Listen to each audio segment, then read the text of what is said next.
立法會主席。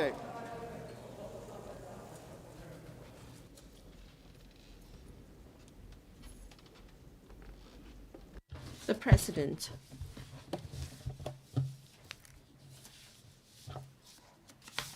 Questions. Question number 1, the Honorable Chang Hoi-yen. There are views pointing out that comprehensive public dental services are not available in Hong Kong at present.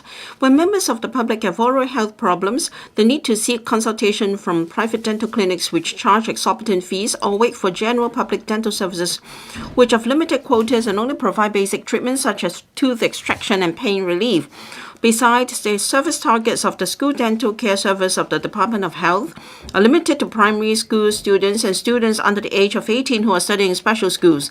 In this connection, will the government inform this council, 1, whether it will consider extending the school dental care service to cover secondary school students? If so, of the details, if not, the reasons for that, including the difficulties that it will face.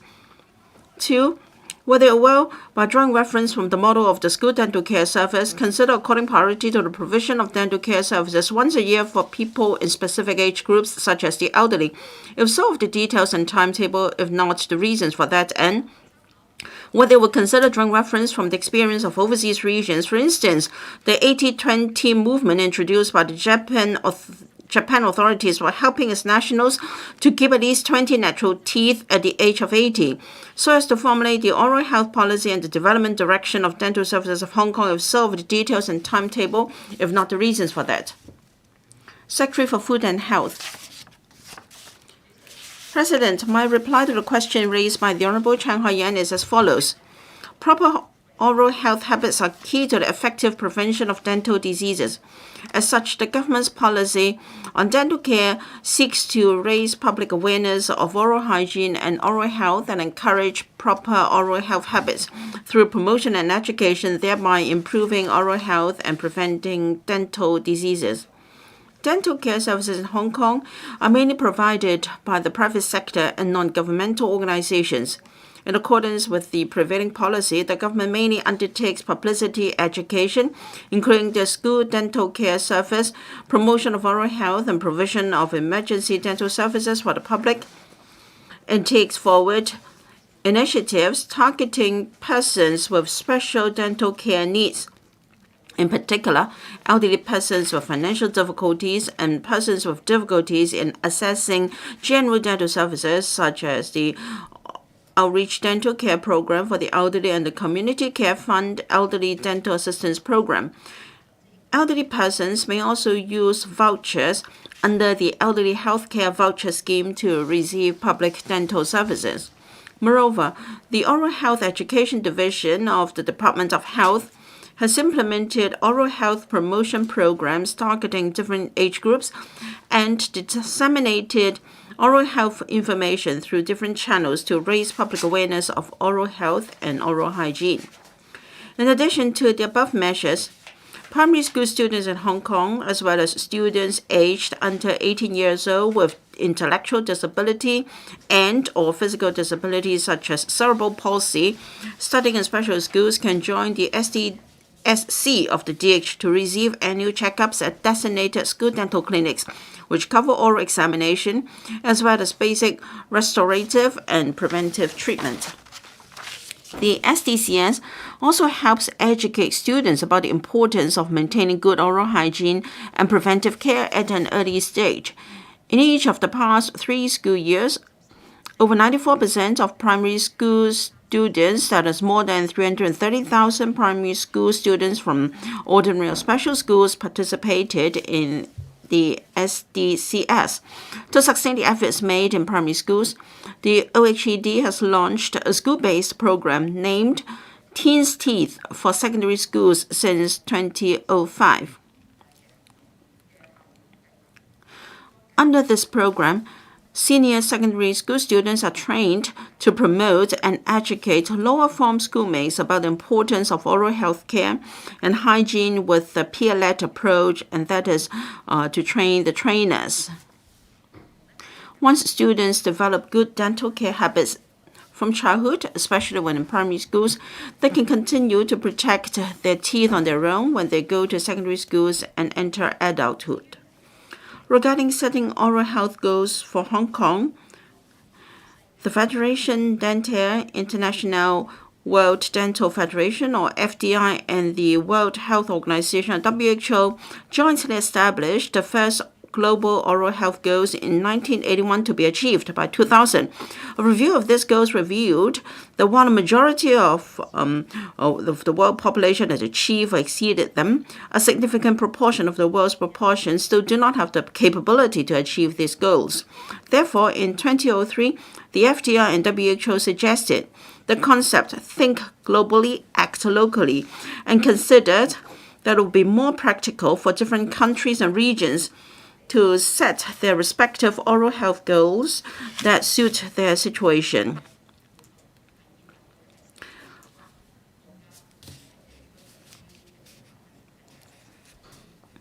Early in 1991, Hong Kong established the oral health goals to be achieved by 2010 and 2025 and planned for the implementation of the recommendations. The DH conducts a territory-wide oral health survey every 10 years. Following the OHS 2001 and 2011, the DH commenced the OHS 2021 in November 2021 to collect information about the prevailing oral health conditions of the local population. The expert group of the DH will review and advise on the setting of appropriate oral health goals, taking into account the age groups, including children and the elderly, set in the OHS 2001 and 2011, the local situation, and the results of the OHS 2021. The government is well aware of members and the public's keen demand in regard of dental care services. The government will listen to different views and formulate feasible measures with a view to achieving oral health goals, promoting oral health of the public, and continuing to take care of persons with special needs, in particular persons with intellectual disability who have special dental needs, and elderly persons with financial difficulties. To this end, the government will review and consider regularizing of dental services funded by different schemes, including the Elderly Health Care Voucher Scheme, the Community Care Fund Elderly Dental Assistance Program, etc., with a view to ensuring more effective dental services for the elderly and needy, and will also examine dental services as part of the primary healthcare services under the framework of the Primary Healthcare Blueprint. Thank you, President. Ms. Chan Hoi-yen. In the main reply of the Secretary, she said that the SDCS would not extend into the secondary schools. And then for teens teeth, secondary students are required to fend for themselves. At the end of the day, it's still about manpower. For SDCS is mainly hygiene therapists are responsible for scaling and checkups to be supervised by dentists.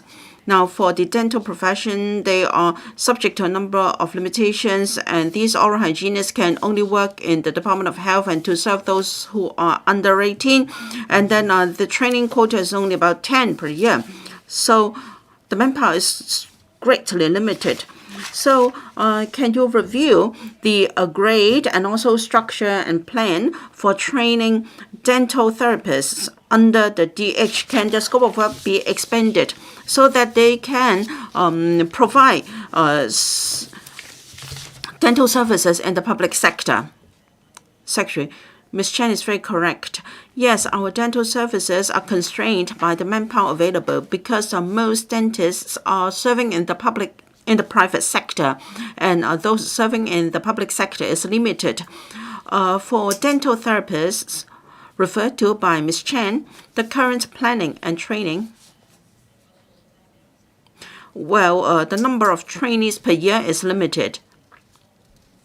To develop dental services, in particular along the lines suggested by Mr. Chen, for instance, can we have more dental care services at secondary school levels?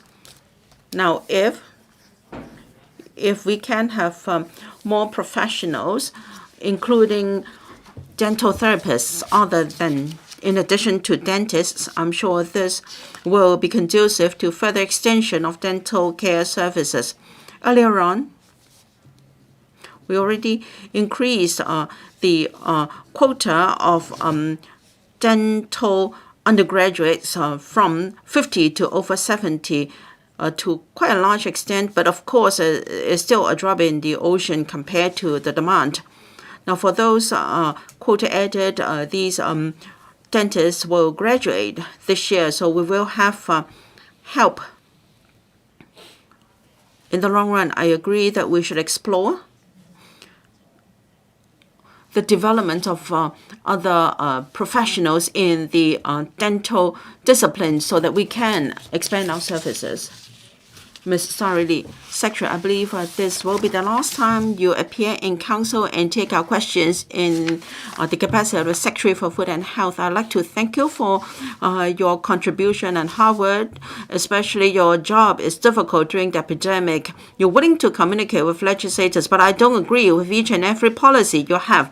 When you first resumed office, I said to you that dental services for the elderly in particular was suffering a great shortage, and we hope that you would gradually improve services. I give recognition to your hard work in many areas, but for dental services for the elderly, would you say that you have done too little? And will you invite the next or your successor to think of different ways to ensure that we can have elderly dental services extended to all 18 districts? And I'd like to take this opportunity to wish you well.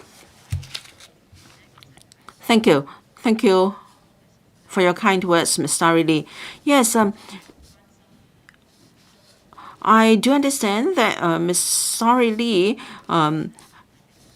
cares a lot about dental services, and in fact, many members are concerned about providing dental care services to our elderly. Now, one of our challenges is lack of manpower.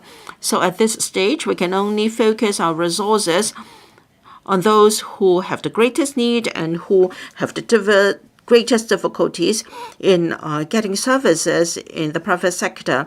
We'll talk about special groups like people with intellectual disability. It's hard to find private dental services, and also outreach dental services for the elderly is not available in the private sector. So we'll focus our resources such as the CCF to help the needy. In fact, there are a lot of needy groups out there that have other needs as well. So with more manpower and with the outcome of our oral health survey this year, we'll be able to tell the oral health situation of the community to help us to formulate future policies. The OHS this year suffered some slippage as a result of the epidemic. Hopefully within this year we can complete the OHS 2011 as soon as possible so that we can analyze the data collected and then report to the council afterwards. Mr. Ji Kwok-keung. Thank you, President. The government is committed to training our own dentists, but according to statistics, starting from 2019 to now, the Department of Health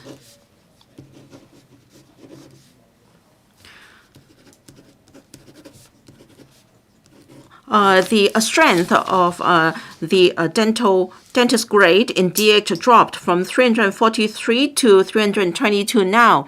So what measures do you have to attract more dentists to join the public sector? Secretary, thank you. That's an excellent question. The Department of Health dental services face a severe shortage of manpower. There are still vacancies.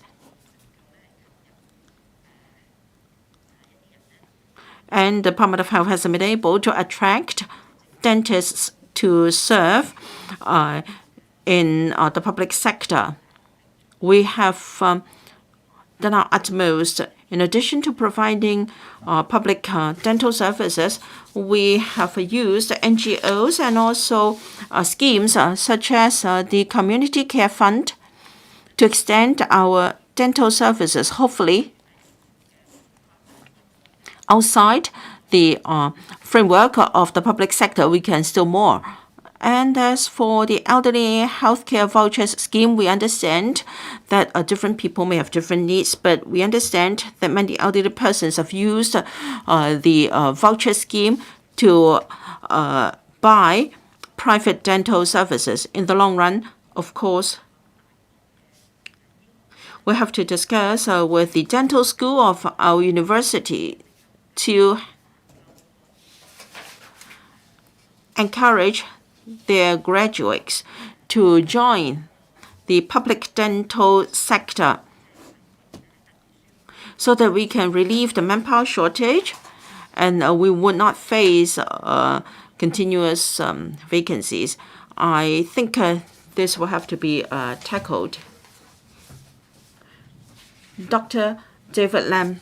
Thank you, President. I understand that our SDCS has done very well, in particular during the primary school stage, but I think we have overlooked the need of kindergartens. And the Dental Association has done a survey to show that dental diseases among young kids are quite serious. Many of the kids below age of 5 have got a dental decay and without any treatment. Can you do anything about that to ensure that KG children can have access to good dental care? Thank you, Dr. Lam. The Dental School of the Hong Kong U has launched a jockey club scheme to look after the dental health of our preschool children with sponsorship from Jockey Club. It was launched in 2019-2020 in the form of a pilot scheme.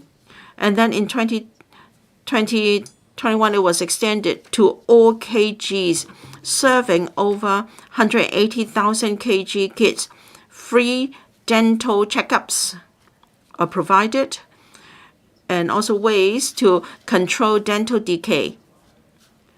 The scheme also organizes oral health seminars for parents, and dentists will talk about common dental problems among young kids and also children with a serious dental problem can receive consultations to promote oral health of our KG kids. And there is also training to KG teachers so that KG teachers can disseminate oral health information to their students. We believe protection of oral health should start when young.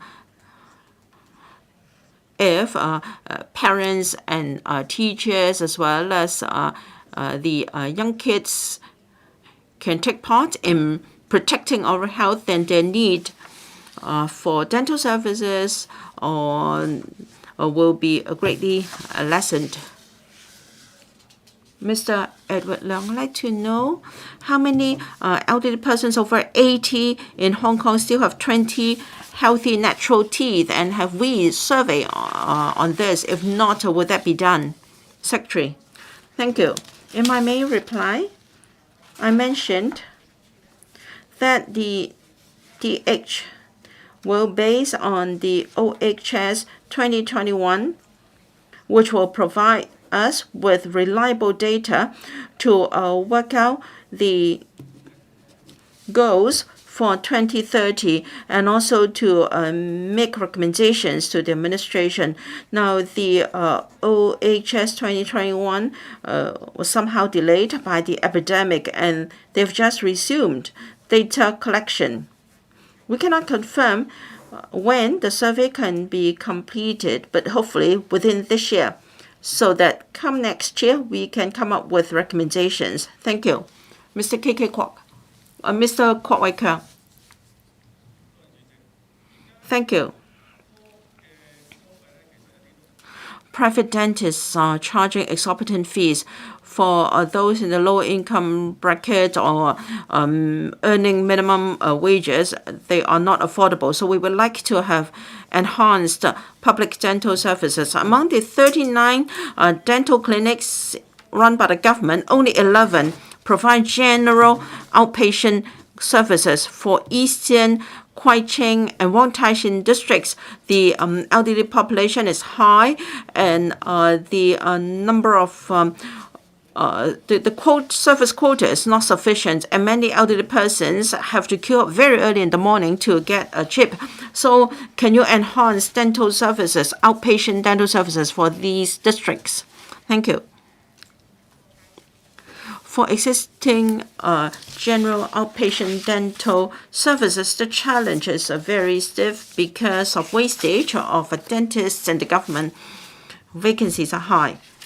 So, if in the near future we are to enhance some dental clinics with general public sessions, that is a bit difficult, but we're not going to stop at this point. We will see whether in the private sector we can invite NGOs and even more charitable organizations. Many of them are providing a lot of private dental services. We will encourage them to boost their services. Of course, the elderly healthcare voucher scheme is another alternative for our elderly persons to procure private dental services. Thank you. Second question, Dr. David Lam. President, thank you. Under the existing legislation, cyclists are not required to wear helmets, although the government conducted a review of the policies in early 2011. It only promoted cycling safety and encouraged cyclists to wear helmets through education and publicity rather than by legislation. However, recent studies have shown that the accidents involving bicycles have increased in Hong Kong, and most of the cyclists suffering casualties were unhelmeted. In this connection, the government informed this council, one, of the number of traffic accidents involving bicycles that occurred on carriageways, cycle tracks, open spaces, playgrounds, and other places, as well as the proportion of such number in the overall number of traffic accidents in each of the past 5 years. 2, given that the government promoted cycling safety through education and publicity, whether it has evaluated the effectiveness. 3, whether it will conduct opinion surveys on cycling safety equipment to gain understanding of public views on the wearing of bicycle helmets by cyclists, if so, of the details. Secretary for Transport and Housing. President, the government attaches great importance to cycling safety. The Transport Department and the police have been monitoring and analyzing the statistics of cycling accidents, implementing enhancement measures, and rolling out publicity and public education activities. My reply to the various parts of the questions raised by Dr. Lam is as follows. According to the TD, the numbers of traffic accidents involving bicycles by location and the proportion in the total number of traffic accidents in each of the past 5 years are set out as follows. The information shows that the TD has been collaborating with the various stakeholders. The number of accidents involving bicycles show a downward trend from 1,917 cases to 1,700 cases in 2019. However, the number started to rise in 2020 and reached 2,994 in 2021. The government will be publicizing the safety awareness. In fact, the TD has been collaborating with the Road Safety Council and the police in launching publicity and education to raise the safety awareness of cyclists and other road users. They include the holding cycling safety press conference by the police together with the TD, Auxiliary Medical Service and Cycling Association of Hong Kong, China, updating the road users code, the cycling safety booklet, and the safe cycling tips in the Cycling Information Center, producing and broadcasting television and radio announcements on cycling safety. making continuous publicity to disseminate video clips and messages on cycling safety through information platforms on the internet or social media platforms, providing information on cycle tracks, including cycling routes, bicycle parking spaces, etc., through the Hong Kong e-mobility mobile app, publishing and distributing road safety bulletins on cycling safety and organizing Safe Cycling Day, and so on. At present, there is no mandatory requirement for cyclists to wear helmets in Hong Kong. The government has noted the requirement varies from place to place. In view of the rising trend of cycling accidents, the TD is now conducting a comprehensive review of the requirements for cyclists to wear helmets. The factors being considered include whether it should be mandatory to wear helmets at all occasions or only in designated locations, the age of persons subject to such mandatory requirement, and the practices in other places. To enhance the safety protection for cyclists, the government will actively consider regulating the wearing of helmets by cyclists through legislative amendments. The TD is now collating and analyzing the views collected from stakeholders in the second quarter of this year, and plans to consult members of the council, like the association, the medical groups, the bike-sharing providers, and the delivery providers. The TD is collating all the views and will consult members at the electrical panel on transport next month. Also, the TD will continue to work with the RSC and the police to encourage the cyclists to use personal protective gear, including bicycle helmets, through education and publicity. Dr. David Lam. Chairman, thank you. Thanks very much, Secretary, for the reply. I'm glad to hear that the Transport Panel is going to have some discussion on this.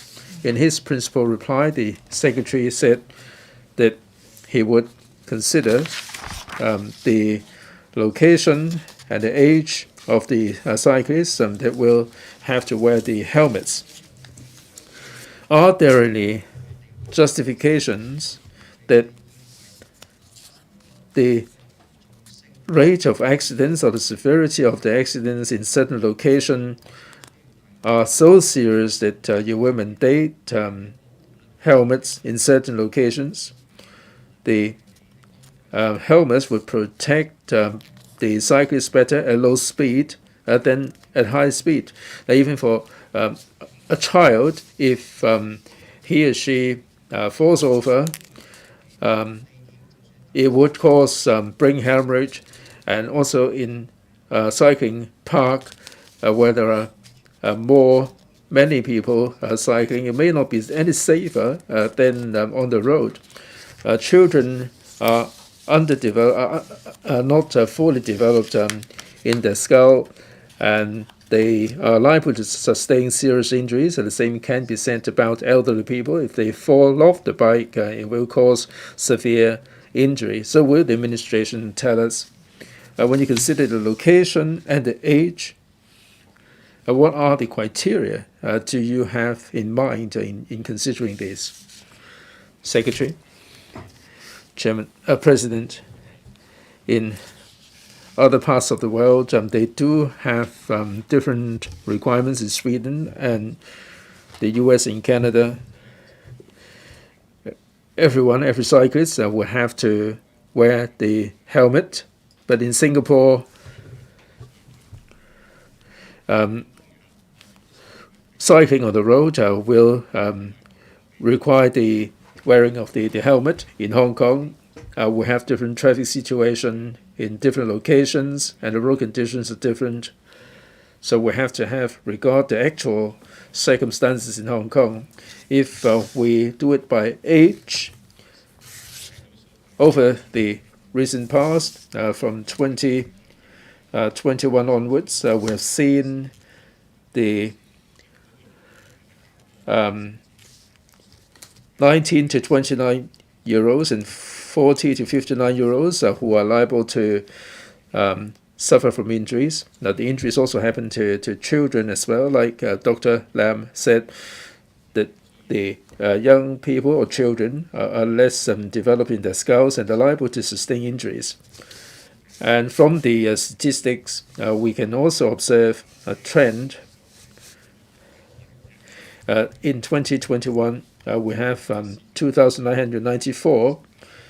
That's the number for traffic accidents. The number is actually 2,994. So most of the accidents of these incidents involve the cyclists. So we will have regard to these data, and we will take reference from the consultation findings and consult members and see how we can follow up on the mandatory wearing of bicycle helmets for cyclists.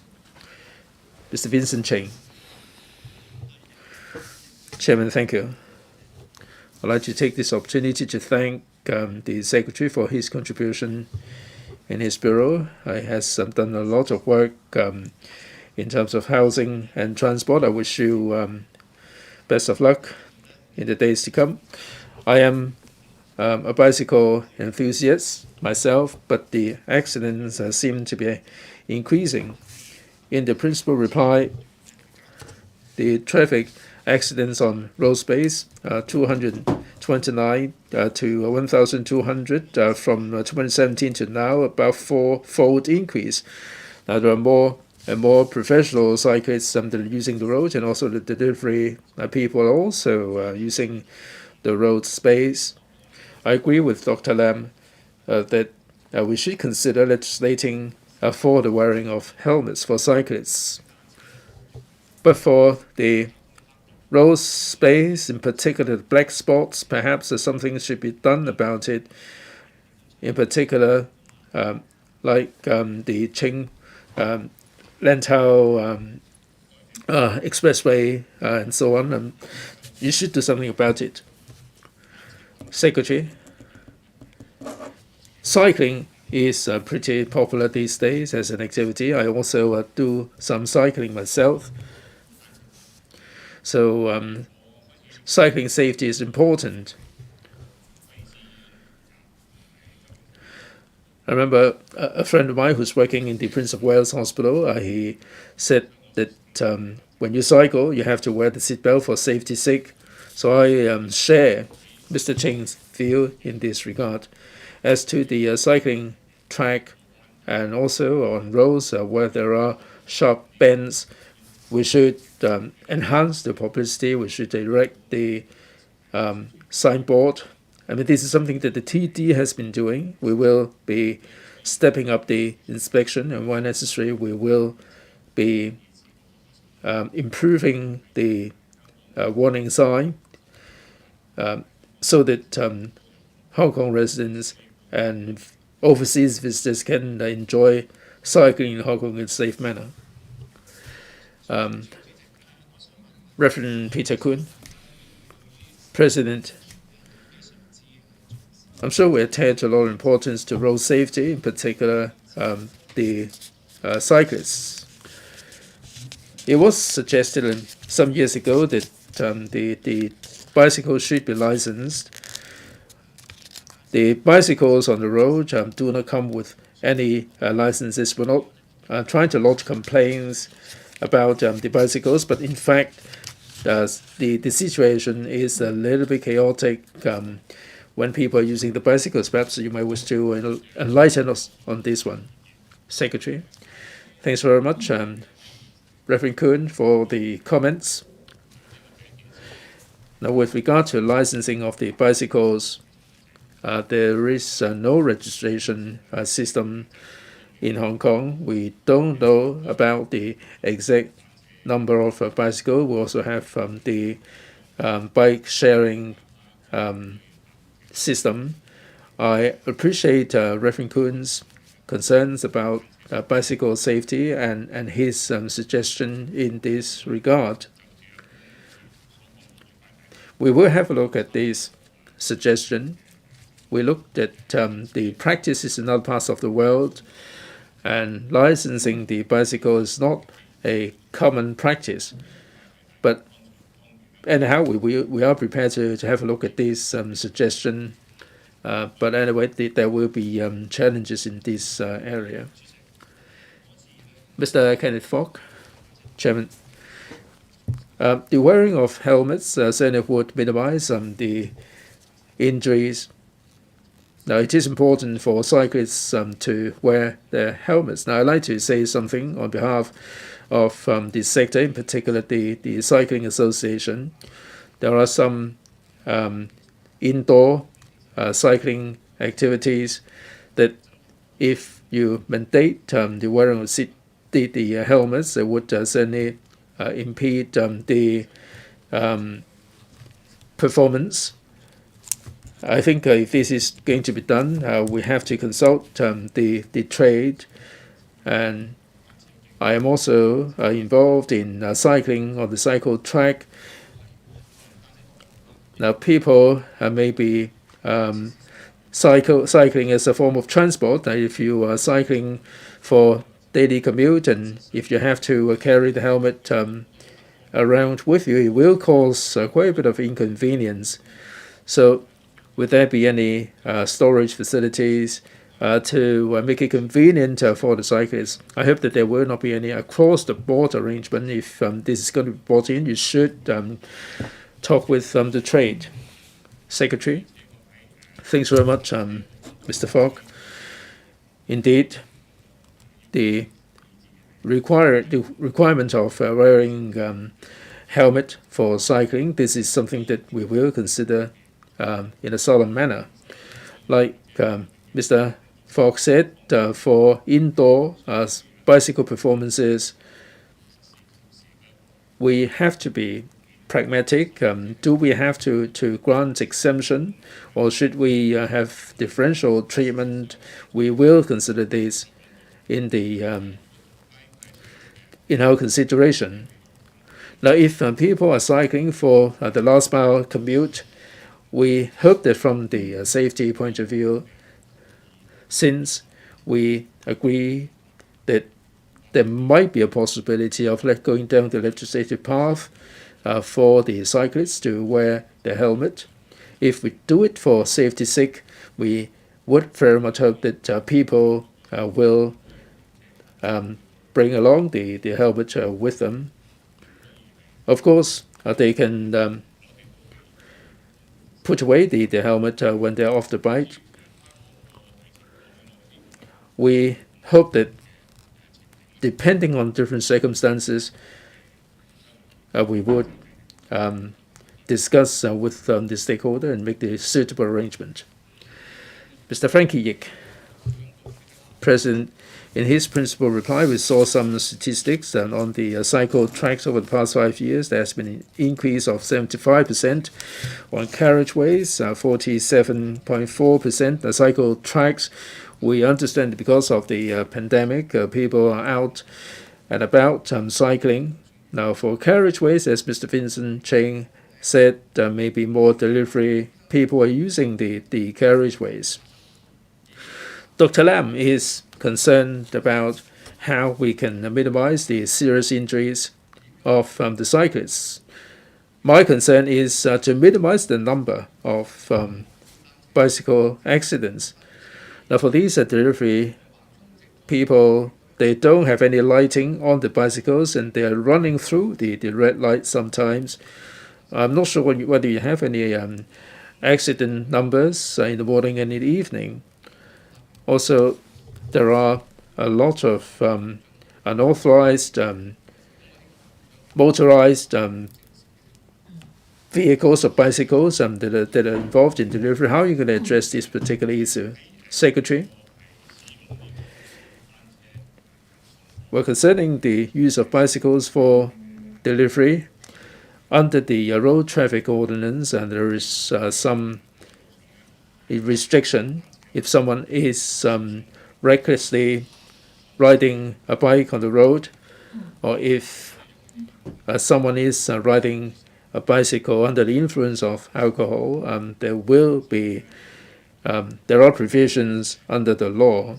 If someone is cycling at night without observing the legislative provision, that there will be dealt with. I don't have the precise number as to when the accidents are more likely to happen, but be that as it may, whether someone is cycling to do delivery or whether someone is cycling for exercise, we have to make sure that the cycling activities are safe. If we get member support to go down the legislative path for cyclists to wear the helmet, I hope that we will adopt the same attitude. There may be some inconvenience caused to individuals. I mean, for the scenarios referred to by Mr. Fogg, we will consider that from a different light, but we will have to make sure the safety is paramount. Mr. Stephen Ho, President, we've seen a surge in the number of accidents over the past 2 years. Probably that's because of the pandemic. And like Mr. Ching and Mr. Yik said, there are more delivery guys using the bicycles. People would like to get more orders, and they are driving all over the place. When you legislate, you have to consider how best you enforce the law. We've seen people driving in the wrong direction on the road, but how much enforcement have you done? You haven't given us the numbers about prosecution. Now, what are the kinds of prosecution? I mean, what activities were people engaging in? Were they delivering goods? Were they doing or cycling recreationally? I think you must have all these numbers before you can ask the police to take enforcement action. If you legislate without enforcing the law, it doesn't really make any sense. So how are you going to deal with the enforcement issue? Secretary? Right, on the question of law enforcement, the police and the TD are enforcing the law. If we do have the legislation mandating the cyclists to wear the helmet, whether it is on the cycle track or on the carriageways, if we will be enforcing the law rigorously, and we will be deploying the right level of manpower. Question and answered. Now, we have the legislation. You're not enforcing the law effectively. If you legislate going forward, I'm not sure how best you can enforce the law. Secretary? In terms of road safety, law enforcement is one means, publicity and education is another means. Question 3, Mr. Kenneth Leung. The Financial Secretary indicated in the budget delivered in February this year that the subsidy ceiling of the Continuing Education Fund (CF) would be raised to $25,000 per applicant, and the upper age limit would be removed with a view to benefiting more members of the public. However, there are views pointing out that the vetting and approval procedures as well as the requirements regarding CF courses have not been changed for years, and the courses covered are still predominantly those conducted locally in face-to-face mode. In this connection, will the government inform this council? 1. As some course providers have relayed that the current application procedure for registering CF courses is lengthy, with the course being acquired to be accredited by the Hong Kong Council for Accreditation of Academic and Vocational Qualifications, HKCA AVQ, for listing onto the qualifications register before HKCA AVQ conducts an assessment on whether the course is qualified as a CF reimbursable course, whether the government will streamline the relevant procedure. 2. Given that eligible online courses under CF currently do not cover web-based distance learning courses without real-time teaching, whether the government will consider including such courses into the reimbursable course list of CF. And 3, whether it will consider including non-locally conducted courses, such as those organized on the mainland, into the reimbursable course list of CF, so as to facilitate continuing education among Hong Kong people who live on the mainland and those who intend to go north for further studies. Secretary for Labor and Welfare. President, the CF provides subsidies to adults with aspiration to pursue continuing education and training with a view to facilitating Hong Kong's transition to a knowledge-based economy, having regard to an increasingly globalized economy. CF currently provides over 10,000 reimbursable courses offered by about 300 local course providers. My reply to the member's question is as follows. First part of the question. Any course to be registered as a CEF course must fulfill the professional accreditation by the HKCAAVQ or the 9 self-accrediting tertiary institutions, as well as assessment by the CEF authorities. The former is to ensure fulfillment of quality requirements of CF courses in respect of content, qualification of instructors, teaching methodology, and assessment methods. The latter is to ensure fulfillment of CF requirements for course delivery, the list of instructors and responsible persons and their qualifications, class arrangements, proof of fire safety, and insurance in respect of the teaching premises and the assessment or benchmark test for successful completion of courses. Complementing each other, the two sets of requirements seek to safeguard learners' best interests. On this premise, the CEF authorities launched a series of enhancement measures on April 1, 2019, streamlining the course assessment procedures and shortening the processing time.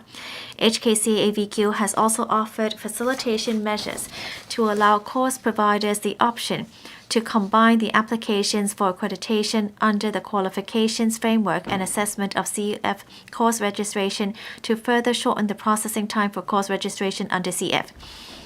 In light of the advancement in technology and changes in learning mode, CF has formulated the operating requirements for eligible online courses, with a view to providing learners with more diversified ways of continuing learning, whilst ensuring effective supervision over the quality of courses and teaching. After consulting the sector, the CF authorities have started to recognize eligible online courses under CF since October 2021. Depending on course category, a maximum of 75% of the total course hours are permitted to be conducted in online teaching and learning mode. The CAF authorities will closely monitor the implementation progress of relevant courses and conduct reviews as appropriate. Part 3. Courses conducted outside Hong Kong are currently not covered under CF. Non-local course providers may consider collaboration with local course providers to offer local courses and apply for registration under CF after registration on the qualifications register. They may also approach HKCAVQ to arrange accreditation for non-local courses to assure course quality. Based on accreditation results, learners' needs, regulatory arrangement, and other factors, the CF authorities will explore the feasibility of expanding the CF course scope with a view to expanding the choices of continuing learning for local residents. Mr. Kenneth Leung. President, in the main response, the Secretary said that the expansion of CF course scope will be based on accreditation results and learners' needs, etc. Those in the GBA really need to have an expansion in the choices of continuing learning. Are there any measures to encourage local course providers to work together with mainland course providers to provide such opportunities for the young people? Thank you for your question. Under the CEF principle, there are about 300 local course providers. And these actually would enhance their course category based on the needs in Hong Kong.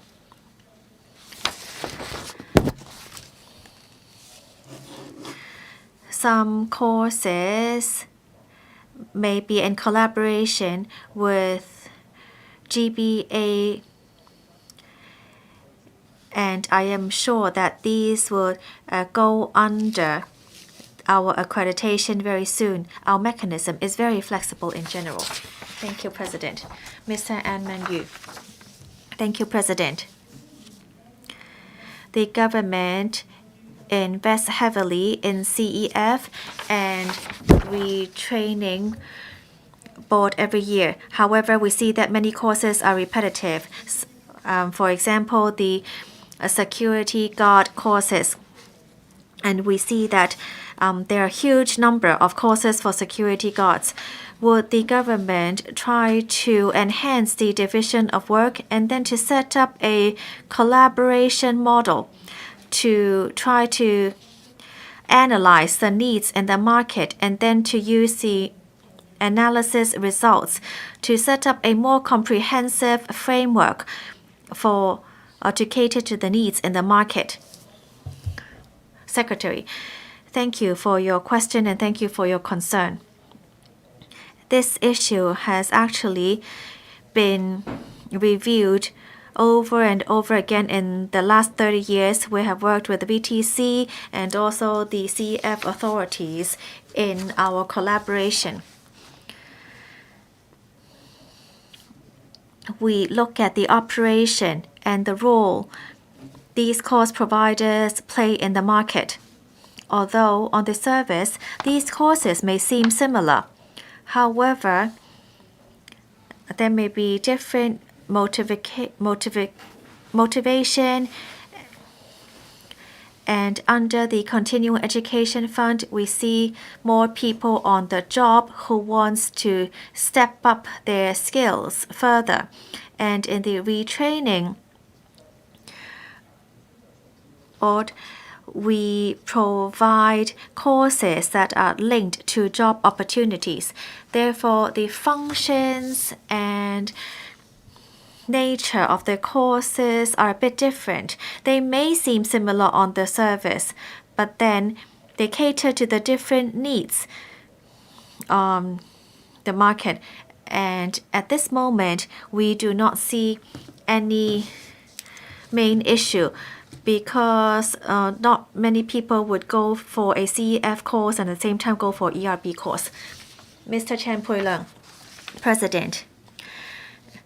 Under the pandemic, borders between Hong Kong and the mainland have remained closed, and many people are now living on the mainland. Can they actually also study under the CEF? At this moment, the CEF seems to be non-existent to them because they are not in Hong Kong. How do we help those living on the mainland to also take courses covered under CEF? Secretary, thank you for your question. Many Hong Kong people, regardless of those living permanently on the mainland or working on the mainland or stuck on the mainland due to the pandemic, have raised this issue. Many local services such as medical, educational, retraining, and continuing education have been met with challenges. Right now, we do not have an answer to that. We hope that the pandemic will end as soon as possible so that we'll be able to resolve this issue with the mainland authorities because many of these issues are related to cross-border matters. Mr. Kenneth Falk, I'd like to follow up on a question that has been partially addressed by the Secretary. We see a new generation with many that are working as slash. They work off hours. But then for the courses under the CEF, they are actually during a designated time or day, and many young people are not able to join these courses because of their irregular schedule. The Secretary mentioned that they are now working on operating requirements for eligible online courses. However, at this moment, only a maximum of 35% course hours are permitted to be conducted in online teaching. My children actually take part in online courses 100%. Can we actually review these requirements? Thank you for your concern. We relax the operating requirements for CF and actually explored the feasibility of online courses. I understand that there are now more and more online courses, especially in our IT advancement because more courses would now take place online. However, the CEF is supported by public funding, and when we support people to take CEF courses, we must ensure course quality. If we are not able to ensure quality, then even if you take CF courses, there will be issues on how to govern and monitor all these online courses when they reach a high number.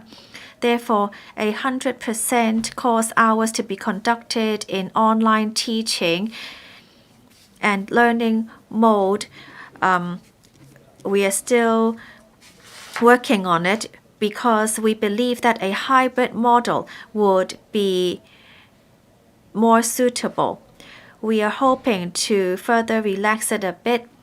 We would explore it to see how we can allow local people to continue their education in a more relaxed manner, but to ensure that public funding will not be abused.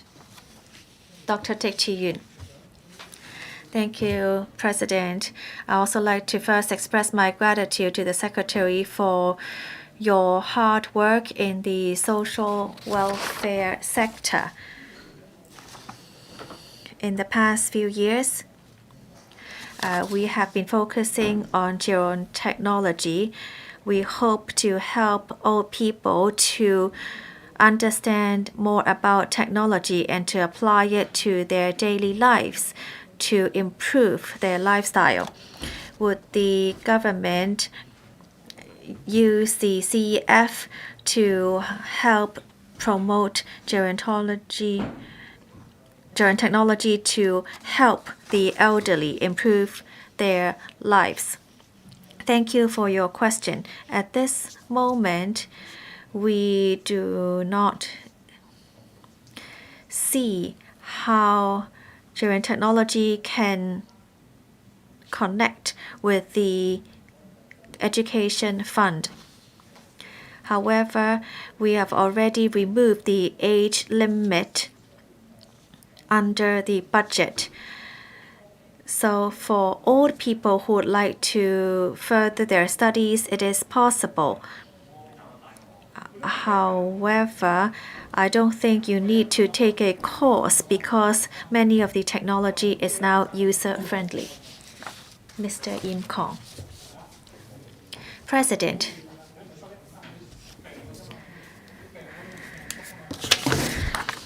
well, at this moment, we have the qualifications register, and many of the courses are self-financed. However, accreditation fee is quite high. So for grade 1 and 2 level courses, you already need 230,000 for accreditation. And for those that are grade or level 5 or above, you would need about 2 million. Although there is funding from the government, courses can only apply to be part of the CEF after accreditation. Therefore, many new course providers are not willing to bring these, and therefore they cannot apply for registration under the qualification register. Would you actually consider lowering the fee for registration so that more courses could be included in the CEF? Thank you for your question. I do not have the budget situation for the qualifications framework. Well, we do have and the assessment for course registration. However, I can actually bring this back to the Education Bureau for further exploration.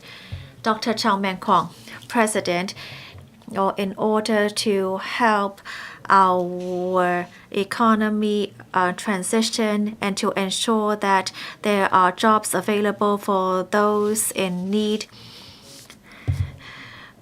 would you consider actually raising the cap on the CEF so that those who are interested in a particular sector can take a course and then to go into the sector they're interested in, such as the IT and medical and innovation field? Secretary. Oh, this is actually quite a broad question. It's beyond the topic we are discussing today, but this is the direction we would further explore. Indeed, we see a mismatch of manpower and jobs in many sectors. Different bureaus and departments will explore this topic, and more work will be done to manage manpower, and I'm sure there will be more consideration by the Labor and Welfare Department later on. Mr. Lok Jong-hong. Thank you, President. I would like to express my thanks to the Secretary for his work in Labor and Welfare for many years. So the support provided has been raised to 25,000 for labor. I would like to focus on the third point of the question, which is whether non-local course providers can also offer local courses under the CEF, because at this moment they need to apply for registration under CEF. There are actually many hurdles to overcome. We should really grasp the opportunity for GBA residents to also further their studies. How would you convene mainland organizations to meet the requirements of CEF?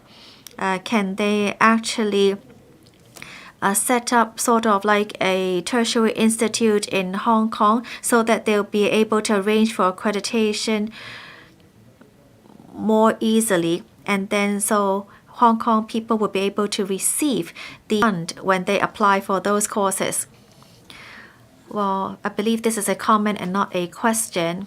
I would of course bring this back to the Bureau. Once we open the borders, then we could explore the possibility of non-local course providers.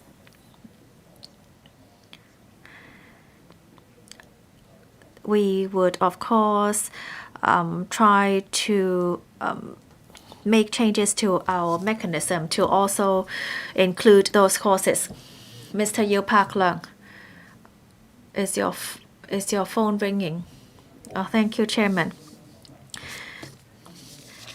I believe the CEF is a very good measure to enhance quality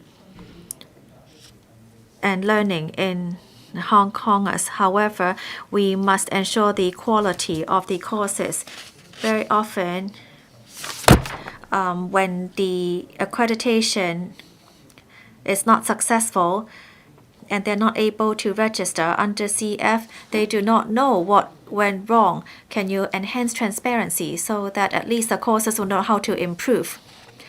Secretary, I don't think I can properly answer your question. I would bring your question to the Education Bureau.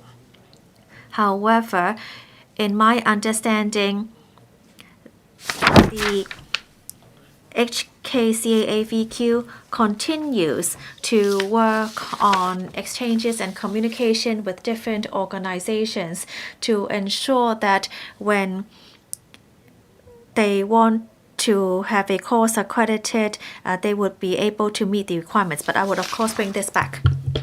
Question for the Honorable Doreen Kong. Thank you, President. Secretary, I want to thank you for your contribution in the past few years. Recently, a member of the public has complained to me that her mother, when staying in a government-subsidized residential care home for the elderly, or RCHE, was slapped and pushed out into the corridor by a care worker for no reason. As the incident had been uncovered, this member of the public was made aware of it and reported to the police for insistence.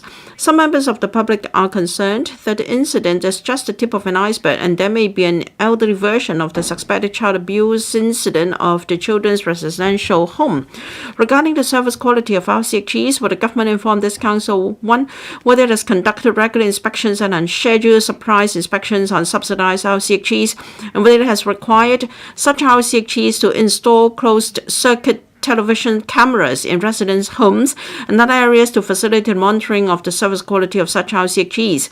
2, as the government is putting forward proposals to increase RCHE places, how the government ensures that RCHE services will be able to focus concurrently on quality and quantity. And 3, whether it has formulated a code of practice for the work of care workers, including penalties against those care workers whose service performance is unsatisfactory, or drawn up a blacklist of care workers so as to ensure that care workers with poor service quality would not be employed. Secretary for Labour and Welfare. President, the Social Welfare Department, or SWD, regulates the operation of residential care homes for the elderly in accordance with the licensing regime of the Residential Care Homes Elderly Persons Ordinance, Cap 459. A person issued with a license must comply with the ordinance. The Residential Care Homes Elderly Persons Regulation, Cap 459A, the regulation, and the Code of Practice, COP, for RCHEs issued by the Director of Social Welfare under Section 22 of the Ordinance and the operation, keeping, management, and control of the RCHE. The government attaches great importance to the service quality of RCHEs and strives to strengthen the monitoring and improve the service quality of RCHEs. In May 2017, SWD established the Licensing and Regulation Branch, which has formulated and continuously implemented various enhancement initiatives, mainly covering such areas as stepping up monitoring and law enforcement on RCHS, enhancing information transparency, strengthening training for staff of RCHS, and promoting professionalization of the sector, enhancing care services directly for RCH residents, and upgrading the quality of RCHS.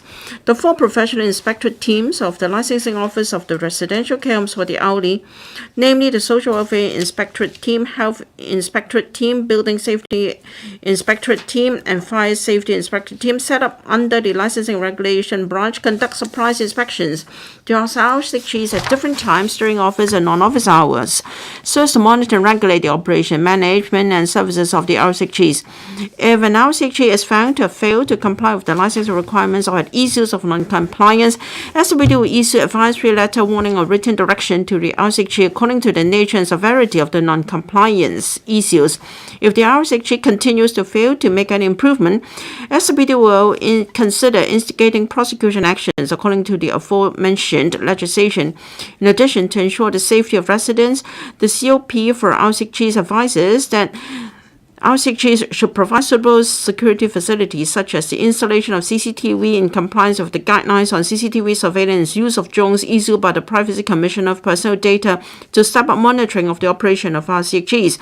In response to the public call for enhancing regulation and quality of RCHS, SWD sets up the working group on the review of ordinances and codes of practice of residential care homes in June 2017 to review the ordinance, the regulation, the Residential Care Home Persons with Disabilities Ordinance Cap 613 and the RCHD Regulation 6138 and relevant codes of practice. The working group was chaired by the then director and comprised the then legislators, non-governmental and private organizations operating RCHS, the Elderly Commission and the Rehabilitation Advisory Committee, academics, service user carers, independent members, and representatives of the Hong Kong Council of Social Service and the Labour and Welfare Bureau as its members.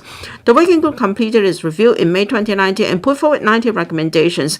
SWD took forward some of the recommendations by revising the relevant code of practice, which took effect on the 1st of January 2020.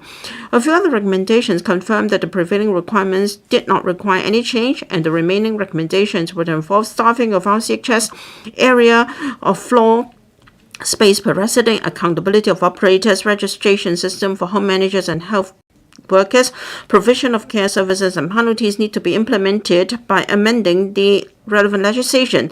The government introduced the concerned amendment bill into the Council of first reading and second reading on the 25th of May this year, and Legislature has formed Bills Committee to study the bill and will fully collaborate with the Council in scrutinizing the bill.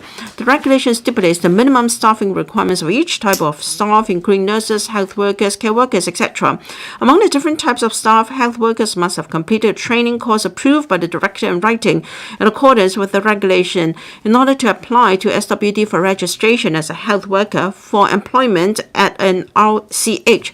If the director ceases to be satisfied that the health worker is competent or is fit and proper to be registered as a health worker, the director may cancel the person's registration as a health worker. In addition, the COP for RCHEs stipulates that home operators and home managers should arrange continuous on-the-job training and supervision to staff, including nursing care training, stress management, infection control, and drug management, so that the staff get to know the latest development of nursing care skills for the elderly. SWD has also encouraged RCH staff to enhance their service quality through continuous training and has organized nursing care workshops for RCH staff, including care workers, every year. To enhance the management and service quality of RCHEs, SWD introduced a 5-year scheme in March 2019 to provide full subsidies for home managers, health workers, and care workers of all RCHs to enroll in qualifications framework-based training courses.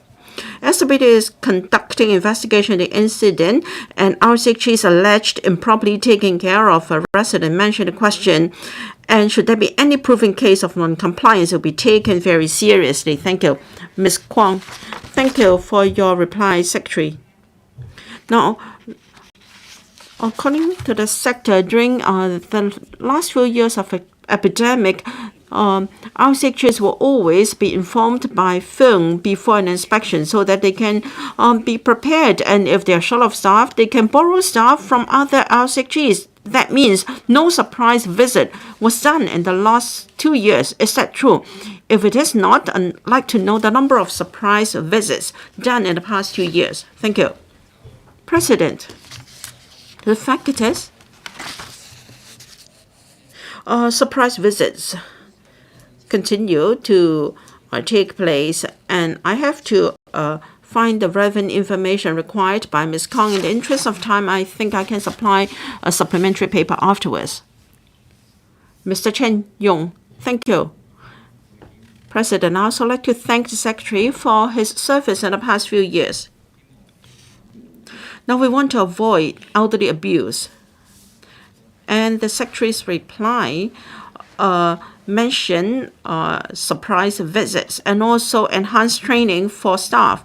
Apart from that, Mr. Johnny, the C-elect, said in his manifesto that during the fifth wave of the epidemic, our RCHs have suffered a lot. And how can we enhance the management of RCHs apart from punitive measures and also training of staff? Can we improve the overall environment of RCHs, and what other means do we have? For instance, enlarging the size of RCHs to provide more space and to increase support to RCHs in case of another outbreak of the epidemic, and how to help RCHs to handle emergencies and contingencies beyond their control. Secretary, thank you. I think your question relates to two aspects. The first is how support can be provided to care homes during the epidemic. The second aspect is not as urgent, but is for the long term, but of course related to the epidemic, and that is the staffing ratio and also space, etc. Now, our experience in the fifth wave tells us that, well, an interdepartmental working group has been set up under the PS to enhance support to RCHs and RCHDs to boost their facilities. Obviously, we're concerned about their ventilation facilities and also how to handle in cases of outbreak, including quarantine and isolation, the procedures, and how we can very expeditiously boost our capability to deal with these incidents. It will be taken care of by the working group. As for how in the long term we can improve the hardware and software and manpower of our CHGs, as I mentioned in my main reply, it will be taken care of by the amendment bill. I hope that in scrutinizing the bill, members can give us input so that the legislation can help us to improve the hardware and software of care homes in the long run. I hope members understand that to achieve this, we cannot do it overnight. Transitional period is required. Some care homes may not be able to upgrade their service in their current premises because of a space constraint. They may have to relocate to a new location. So we have to work on the legislation, and we need to provide incentives and also resources. And one successful way is by means of buying places from private homes, so we can upgrade some private homes to a grade 1 case, and this is the enhanced board place scheme. So we have an carrot and stick approach. We have the legislation to require them to do something, and we provide incentives on the other hand. Ms. Lam, so right. From time to time, we have scandals of elderly abuse in some private care homes. The most shocking case was the breach of rehabilitation, where elders were washed in the open. So while we have introduced some reforms, the pace is too slow. You have got an amendment bill to stipulate the minimum staffing requirements and also the area of floor space per resident. Now, after improving the hardware, is it automatic that quality will be improved? Will the government take this opportunity of the amendment bill to enhance the management structure? Home operators and home managers should be responsible for supervising and training their staff, including the proper culture and rationale and core values to provide people-oriented service, and so as to reduce the possibility of elderly abuse in care homes. Secretary, in our bill presented to the Council, there are provisions on how to enhance the home operators and home managers' responsibility. When a care home has issues, then the home operator and home manager have an unshakable responsibility. But we have to revise our law so as to ensure better monitoring in the future. As said by the member, on the one hand, we need a tool to enhance the service quality in terms of providing training. The law states how we can enhance training, and we must legislate to specify the minimum standards so that we have the ability to monitor and ensure these service qualities. By this dual-pronged approach, I'm sure we will see remarkable improvement in the future. But then different types of care homes are involved, and there are over 1,000 homes in operation.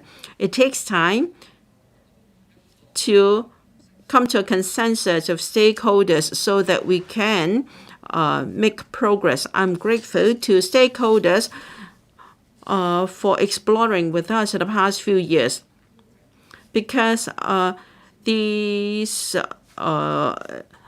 improvements will create some pressure on stakeholders on improving their service quality in the future. Mr. Michael Tian, Secretary, to ensure the quality of care homes and to prevent abuse cases from happening again, we must have a mandatory reporting mechanism.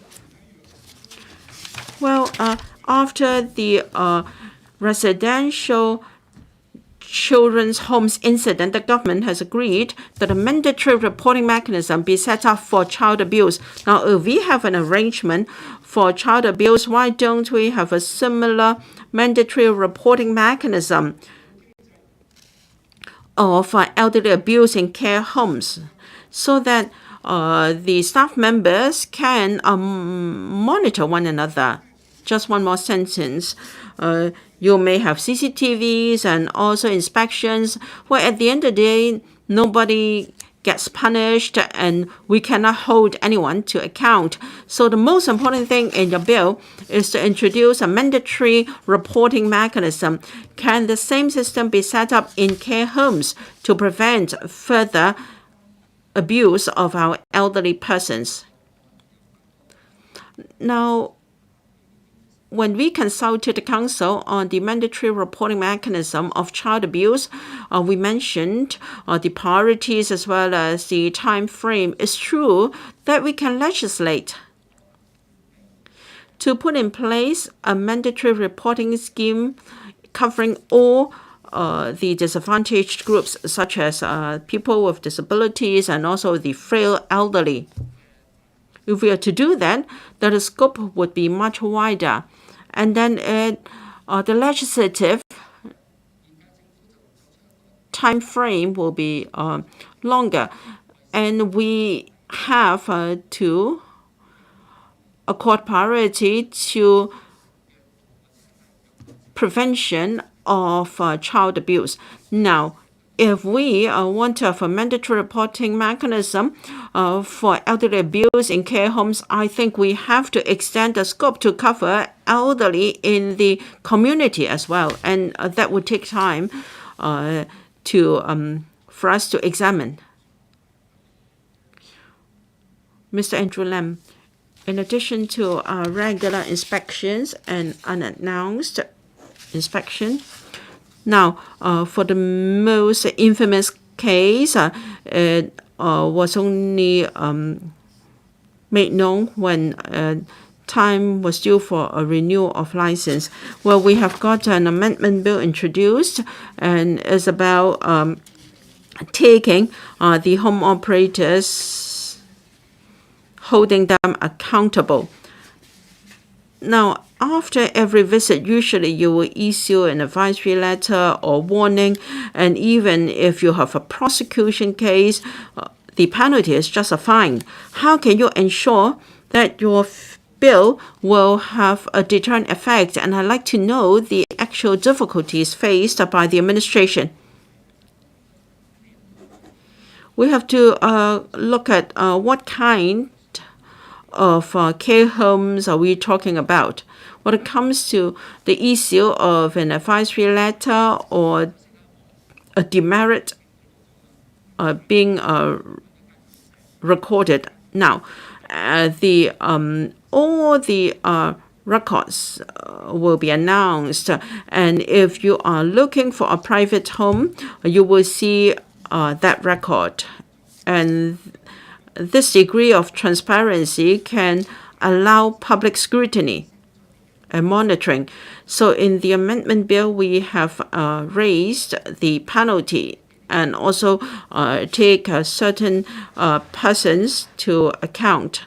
We have explored this model, and together with training and accreditation, we're helping operators and service providers to upgrade their quality.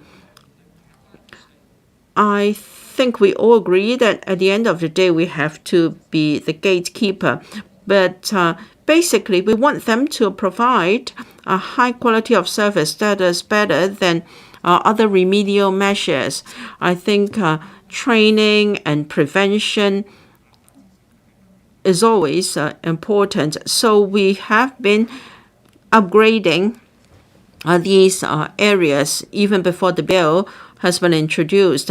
Now, locally or in the community, we have quality assurance working group, and we have government officers visiting these premises.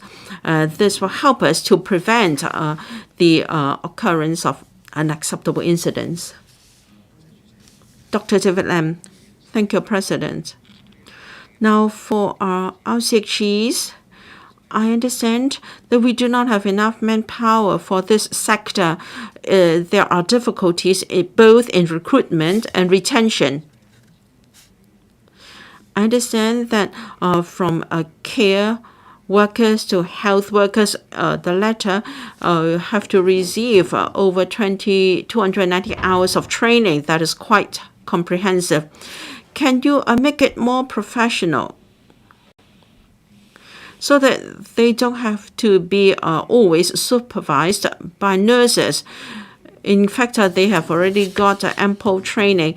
If we can have a career ladder for our young people, so that there is care workers and senior care workers, etc., so that we can relieve manpower shortage in this sector. Now, for professional development of care workers, whether we talk about RCHGs or RCHDs, I think this is an important aspect of service development. Now, in Kwun Tong, we are building that complex which will house the Civil Service College. There, we will have a unit established to consider the professional development of the care industry. There will be a few years before that unit can be established. We are now providing more training so that when we have a dedicated unit, of course, it is not as desirable as having a dedicated unit to look at the professional development of the care industry. But I hope members can note that basically there are things in care homes that have to be done by men, not by robots. And when there is a career ladder, then people may not want to take up the basic ranks. So there is a high turnover of personnel. So we will upgrade their professional development, but we have to ensure that there are enough people to take up the basic posts. Mr. So Chang-Wen, question number 5. President, a study on the risks children and teenagers are exposed to online has found that 40% of the respondents have been exposed to virtual sexual harassment, including forced receipt of sexual and nude content, sexual solicitation, or sexual experience, and 20% have experienced cyberbullying. In this connection, the government informed this council. 1. It has been reported that the law on the protection of minors and the law on the prevention of juvenile delinquency of the mainland are more stringent and effective than Hong Kong laws in terms of regulating obscene and pornographic articles and online information involving minors. Will the government draw reference from the mainland practices to prevent children and teenagers from being exposed to the aforesaid online sexual harassment and cyberbullying through enacting legislation? 2. As it has been reported that the government has seldom invoked the control of obscene and indecent articles ordinance and the prevention of child pornography ordinance to prosecute online pornographic contents involving children and teenagers, because such ordinances mainly regulate traditional media or publications. Whether the government will amend the legislation or enact new ones so as to enhance the stringent regulation of such online behavior and reduce the law enforcement difficulties in respect of gathering evidence and prosecutions. 3. Whether the government will consider creating the post of Commissioner for Online Safety for Children and Teenagers and an independent organization dedicated to online safety, so that in respect of cyberbullying and online sexual exploitation and abuse involving children and teenagers, victims will be provided with a friendly mechanism for help, case follow-up, and complaints, and to formulate guidelines and provide resources needed for that. Secretary for Security. President, the online activities of children and young people increase in the digital age, making them more vulnerable to potential cyber risks. The government and all sectors have taken corresponding measures to protect them and teach them how to handle the cyber risks. In consultation with the CEDB, the EDB, and the LWB, our reply to the questions is as follows. First, the law on the protection of minors and the law on the prevention of juvenile delinquency of the mainland, as mentioned in the question, were formulated to protect the physical and psychological health of minors. Some of their provisions strictly regulate minors' access to obscene and pornographic articles as well as online information. In fact, there exists relevant laws in Hong Kong to regulate obscene and pornographic articles, including the Control and Obscene and Indecent Articles Ordinance, the Prevention of Child Pornography Ordinance, and the Crimes Ordinance. According to the COIAO, the Obscene Articles Tribunal is to determine whether an article is obscene or indecent. COIAO also prohibits publishing obscene articles and imposes rules and restrictions on publishing indecent articles, including displaying warning on packaging. Particularly for juveniles, the COIAO explicitly prohibits publishing an indecent article to a juvenile. Regarding child pornography, the Prevention of Child Pornography Ordinance prohibits the printing, making, production, reproduction, copying, import, export, publication, possession, and promotion of child pornography.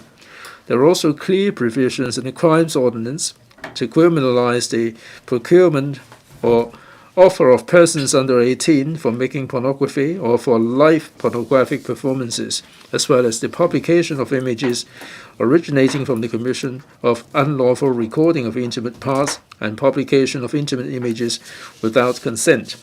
Depending on the circumstances, conduct involving online sexual harassment and cyberbullying may also result in commission of offense, such as blackmail, criminal intimidation, and access to computer with criminal or dishonest intent. In case the conduct involves inappropriate use of personal data, it may also contravene the data protection principles under the PDPO. Second, the Internet is not a virtual world beyond the reach of the law. Most of the crime prevention laws in the real world are also applicable to the online world in principle. Child pornography, regardless of whether it appears on the Internet, is governed by relevant legislation. The COIAO and the Prevention of Child Pornography Ordinance not only regulate traditional media or publications, but also information on the Internet. The COIAO regulates obscene or indecent articles published in Hong Kong, including those on the Internet. In 2021, 66 people were prosecuted for breaching the prohibition on publishing obscene articles, of which 65 were convicted, and all of them were sentenced to immediate imprisonment up to 1 year and 4 months. The Prevention of Child Pornography Ordinance also clearly states that publish includes making any message or data available through electronic means. In 2021, the police prosecuted 22 persons for offenses relating to child pornography, of which 20 were convicted and 11 were sentenced to immediate imprisonment of up to 2 years. The police have been committed to combating crimes relating to child pornography. Although many online child pornography involve overseas activities which makes it difficult for collecting evidence, the police will, however, continue to conduct online patrols and take intelligence-led enforcement action to combat such crimes. The police maintain close cooperation and exchange of intelligence with the Interpol, and take actions against crimes relating to online child pornography. 3. Relevant departments, bureaus and departments have provided resources and adopted various measures to protect children and juveniles and strive to provide them with the necessary services. The government established the Commission on Children in 2018 to provide overall steer on children initiatives, sets policy directions and strategies and priorities relating to children, and oversees the implementation of relevant work. In response to the society's concerns on sexual abuse and cyberbullying, the Commission discussed the topics of sex education for prevention of child sexual abuse and prevention and handling of school and cyberbullying last year to understand the children protection policies of different bureaus. The Commission also collected views from different stakeholders regarding domestic violence, child sexual abuse through online stakeholder engagement sessions. The Commission has provided suggestions to bureaus and departments and established mechanisms for monitoring and follow-up. As for law enforcement, police have set up the Family Conflict and Sexual Violence Policy Unit at the headquarters level and the Child Abuse Investigation Unit at the regional level. These dedicated units work with the Family Child Protection Services Unit of the SWD in carrying out joint investigation. The Cyber Security and Technology Crime Bureau also investigates online crimes relating to child pornography.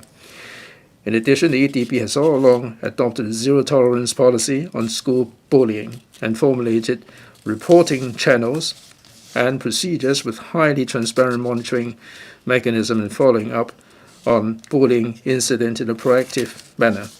To enhance teachers' professional knowledge and competencies in handling bullying in schools, the EDB continuously organizes professional development programs for teachers.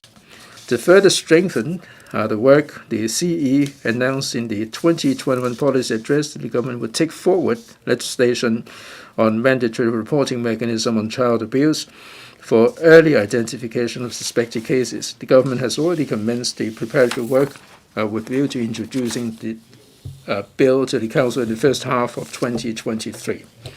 Mr. So, I don't think my question has been fully answered because my question is specifically about the online sexual harassment and cyberbullying. The government is couching the reply in broad terms, like the government is conflating these of domestic violence and sexual abuse with my question. My question is whether the government is going to be legislating in respect of the online sexual harassment, which is different from the conventional kind of offenses.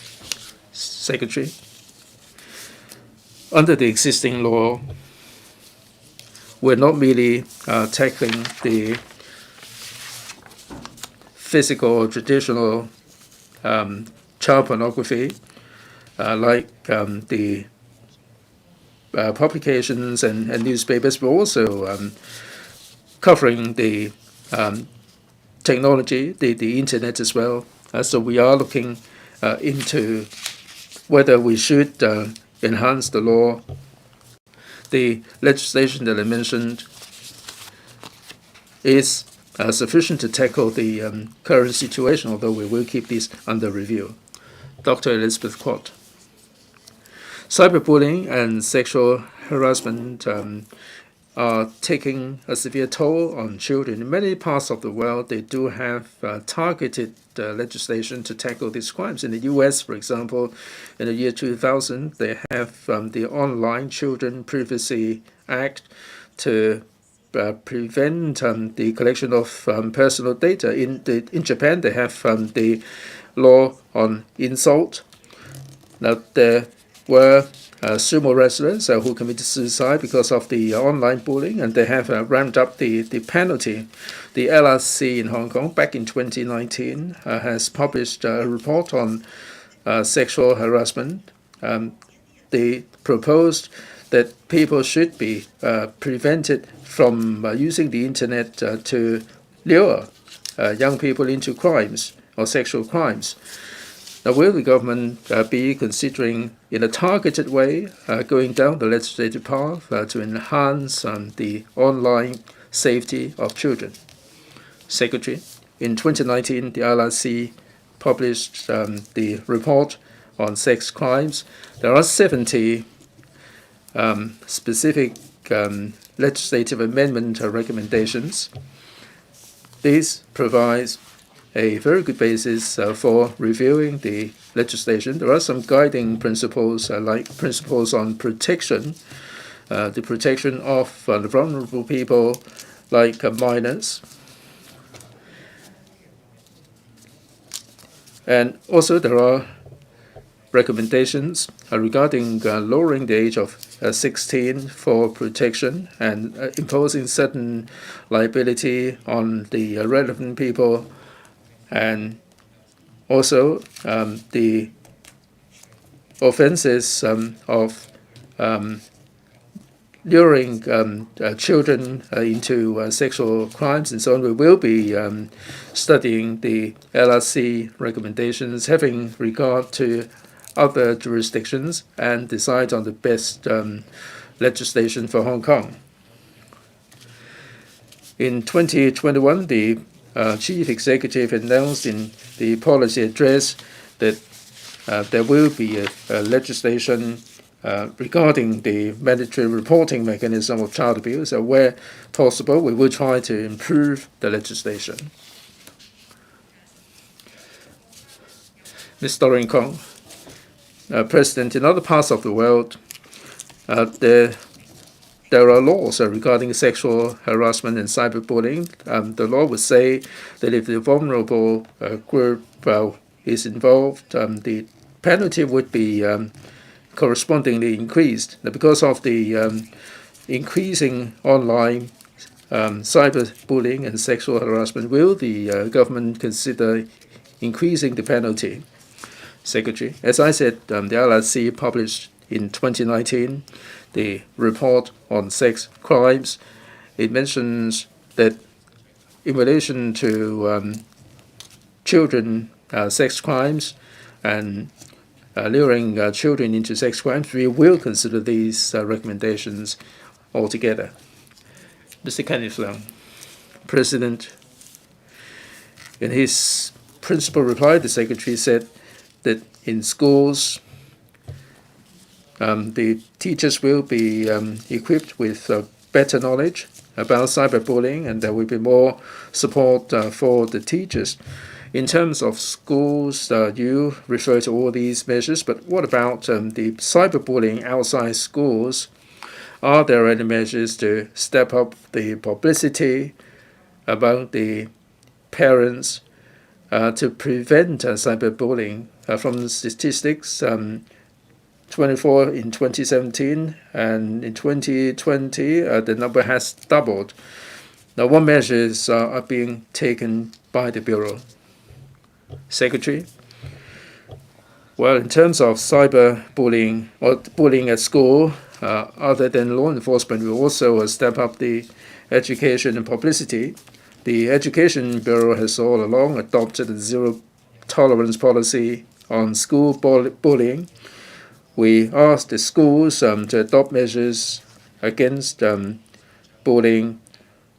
We also have teaching materials to prevent children from getting addicted to online games. The Education Bureau will also remind parents of the importance of paying attention to the online activities of the children, and there are also the courses and programs to enhance the teachers' ability. Other than the Education Bureau, the Social Welfare Department has also the online support team that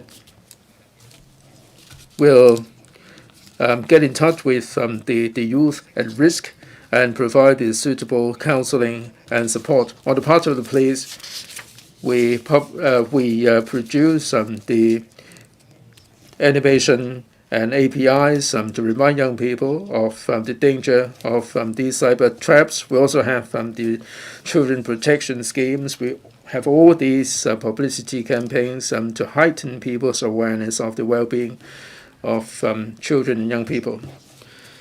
Dr. Zhang, well, the virtual world is getting popular. It's very popular to young people. Now, in other parts of the world, in the metaverse, children are lured into the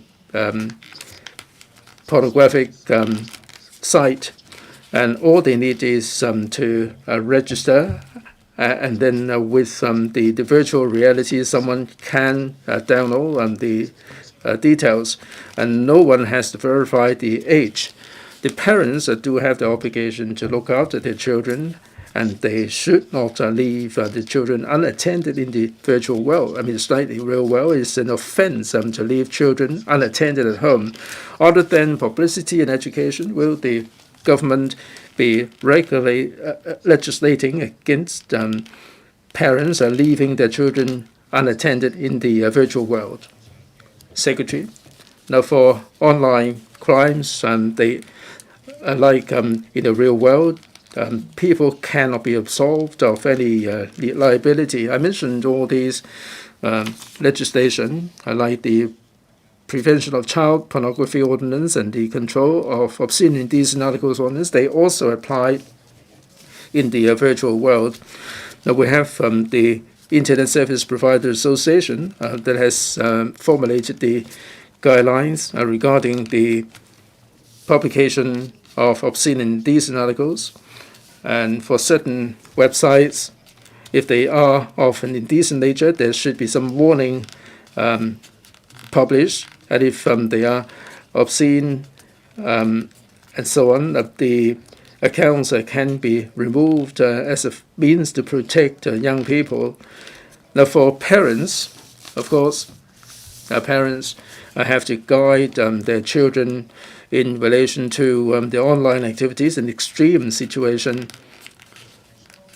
If parents are neglectful in caring children under the offenses against person, this kind of neglect also constitutes an offense. Mr. Chen, President, thanks very much, Secretary. Child protection is something that we agree is important. The government's legislation is far slower than what's happening in the world. In the U.S., they also have very strict monitoring. Are there any ways where you can tackle the problem at source? Secretary? I mentioned the legislation. They would regulate the online activities. Online activities are changing rapidly, but in any case, they are taking advantage of the data. And basically, the legislation will cover all these activities. Of course, we will be moving on with time to see whether there will be any need for changes. Mr. Stanley Lee, President, the parents are very concerned, and children are learning with the aid of mobile phones and tablets, and parents are worried about the exposure to the harmful information. My question is, there are many social media providers that would allow the users to leave messages. Some of them are indecent messages. How do you actually regulate the service providers?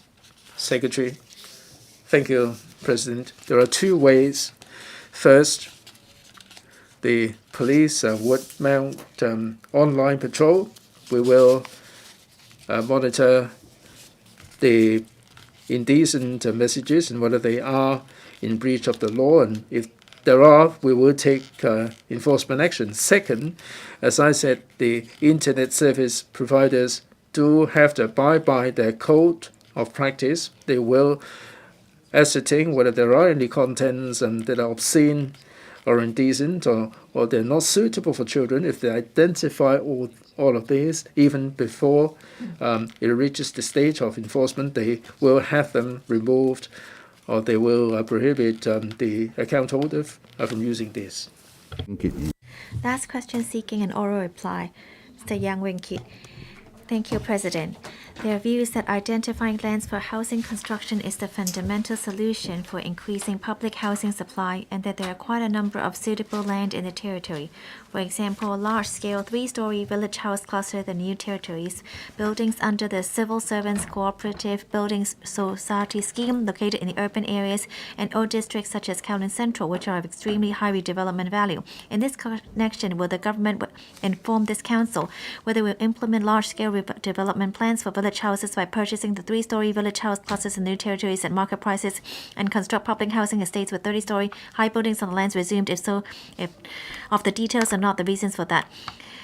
2. Whether it will drive the redevelopment of Kowloon Central, especially Sampo, Kong, Fong Wong, 13 streets in To Kwa Wan, Long Shing, and To Kwa Wan Old District, so as to increase the supply of public housing. If so, of the details are not the reasons for that. And 3. Given that the Urban Renewal Authority is currently implementing 2 pilot projects in Kowloon City to redevelop CBS buildings to provide housing, which includes subsidized sales housing, whether it knows the latest progress of such products, whether it will, in collaboration with URA, draw up a timetable for redeveloping other CPS buildings and explore the redevelopment approach for CPS buildings with smaller site area so as to provide more subsidized sale housing. Thank you. Secretary for Development. President. Providing decent accommodation for all is the primary goal of the housing policy. In this regard, the current term government revised the public-private housing split from 60-40 to 70-30 in 2018 to further step up the policy efforts in producing more public housing units. The government has all along been sparing no effort in developing land resources and increasing housing supply. According to the housing demand projection in December 2021, the total housing supply target for the 10-year period from 2022-23 to 2031-32 is 430,000 units. In accordance with the new public-private housing split, the public housing supply target is 301,000 units. To meet the housing supply, the government has identified about 350 hectares of land, which is estimated to produce some 330,000 public housing units in the above 10-year period. The aforesaid supply will mainly come from the new development areas, NDAs, and large-scale development projects, as well as individual sites rezoned for purpose of public housing development. After this period, continued supply of public housing will remain with land resources mainly from brownfield clusters and other large-scale projects, such as Yuen Long South, Santine Lok Ma Chau Development Node, New Territories North Newtown, and Khao Yi Chau Artificial Islands. My reply to the question raised by the Honorable Yang Wing-kit is as follows. Regarding part 1 of the question, generally speaking, new territories' village houses are mainly located in village-type development zones, which are intended for low-rise, low-density developments.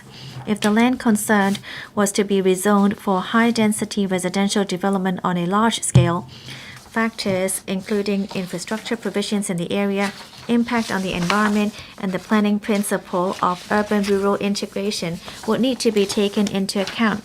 It would be difficult to implement large-scale village house redevelopment plans across the board solely because the development density of new territories' village houses is relatively lower. In terms of overall planning, not all lands have the potential for high-density development, and different types of land with varying densities in the same area could complement each other.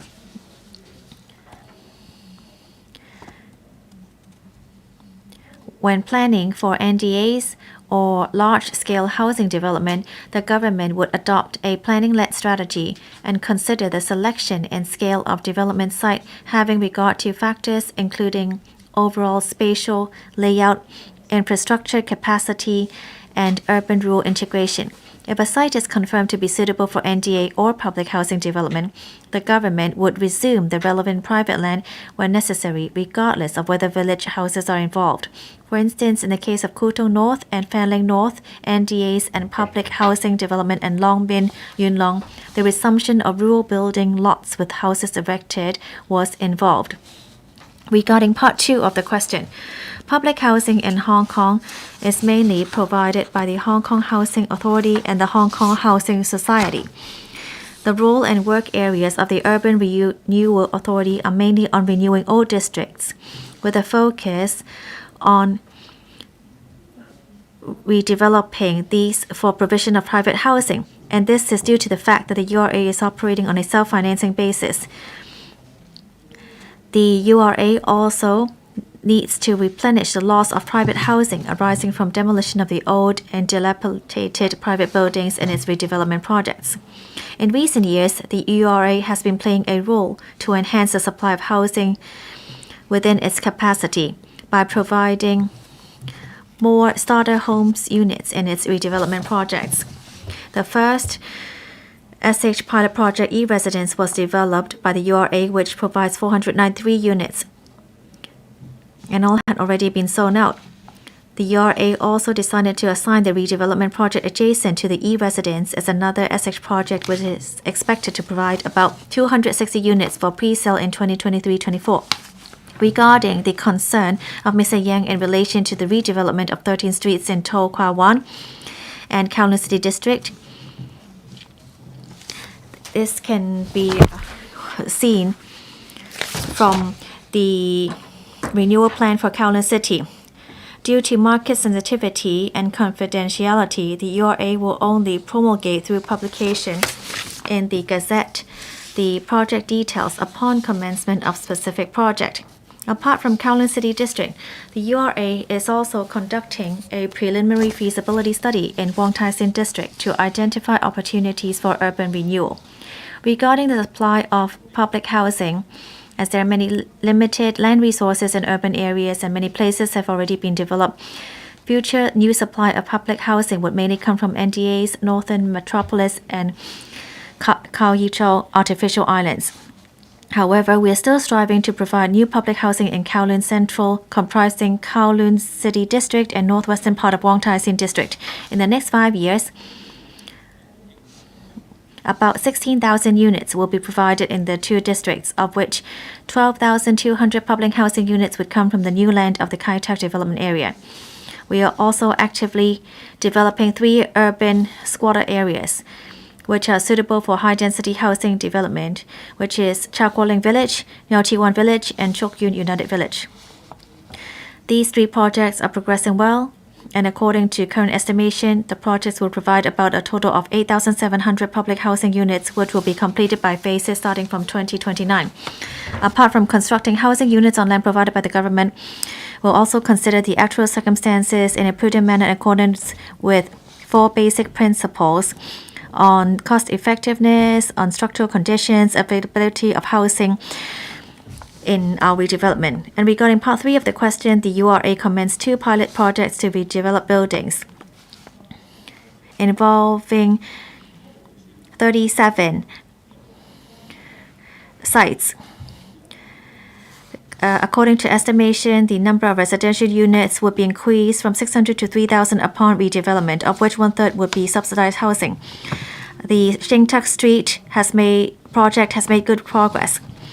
And on the Khao Pui Long Road Chi Kong Street development, because of its large scale, the relevant work is still in progress. Thank you, President. Mr. Yang Wen-Kin, I think that we need to identify more land resources because that is crucial to providing extra housing. Right now, I think that you are just wasting land resources. Secretary, would you actually change the model of our development in the new territories to identify some sites as pilot schemes? Just now you said that large-scale development cannot be done. Can you actually launch a pilot scheme to redevelop these 3-story village houses so that it become a higher story and higher density development to increase our public housing as soon as possible? Secretary, thank you, Mr. Yang, for your suggestions. Well, what I said already included some of the village houses in new territories. It's just that it may not necessarily become a 30-story housing. It may be public housing estates. For future developments, the government will not at this moment veto any plans. The government at the moment, the URA and the Heung-yi-kok remain in communication, and we are willing to listen to the views of the public and Heung-yi-kok, and we're willing to consider all feasibilities. Ms. Chen Yutming. Thank you, President. The Basic Law Article 40 to safeguard the rights of the new territories residential villages we also need to look into these village type development, and these village type houses can only be in designated V-zone areas, and these residents could not apply for public housing. I would like to thank Mr. Yang for raising this verbal question. I want to ask the Secretary whether you would actually review the village type development zones so that the 3-story village houses could actually be changed to 30-story high buildings for those villages. Thank you. Thank you for your question. At this moment, we do not have a large-scale review, and we are not thinking about that. So when the task force on land resources is looking into this matter, a number of factors have been considered, especially for village houses, because it is a sensitive issue. Heung-yi-kok is an important stakeholder, and when they have views, we are willing to listen to their views. We maintain close communication with them, and at this moment, we are looking into development in the rural areas. So we're looking into trying to look into the V extension zone and to see whether we could expedite that process. The examples given by Ms. Chen is not yet in our consideration. Mr. Jeffrey Lam. President, people have to wait for a long time for public housing. It is a very important issue in Hong Kong. We have always been suggesting that we should redevelop the 26 old public housing estates in Hong Kong. Progress has so far been slow. Other than public housing, there's also an increasing demand in private housing. Currently, the government only relies on the URA for land resumption. I think we should adopt a multi-pronged approach to work in a public-private partnership, and then to try to work on the northern metropolis as soon as possible. How can the government increase the PPP model? As the incoming Deputy Chief Secretary for administration, what views do you have on that? Thank you, Mr. Lam. I'm standing here in my capacity of Secretary of Development.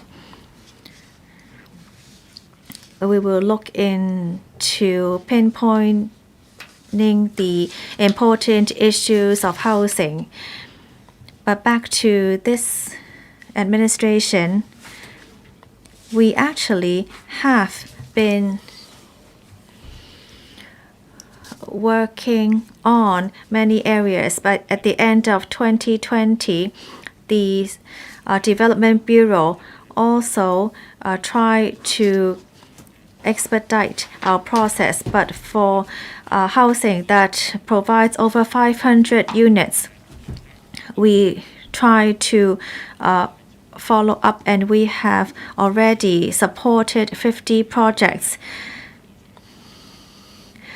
Ms. Bernadette Lin previously said that we should try to remove more red tape. We will try to streamline repetitive process, and that would also be conducive to housing supply. Dr. Junius Ho. Thank you, President. the secretary said that work will be left for the upcoming administration. Well, it's only a few days away, so there shouldn't be too much difference.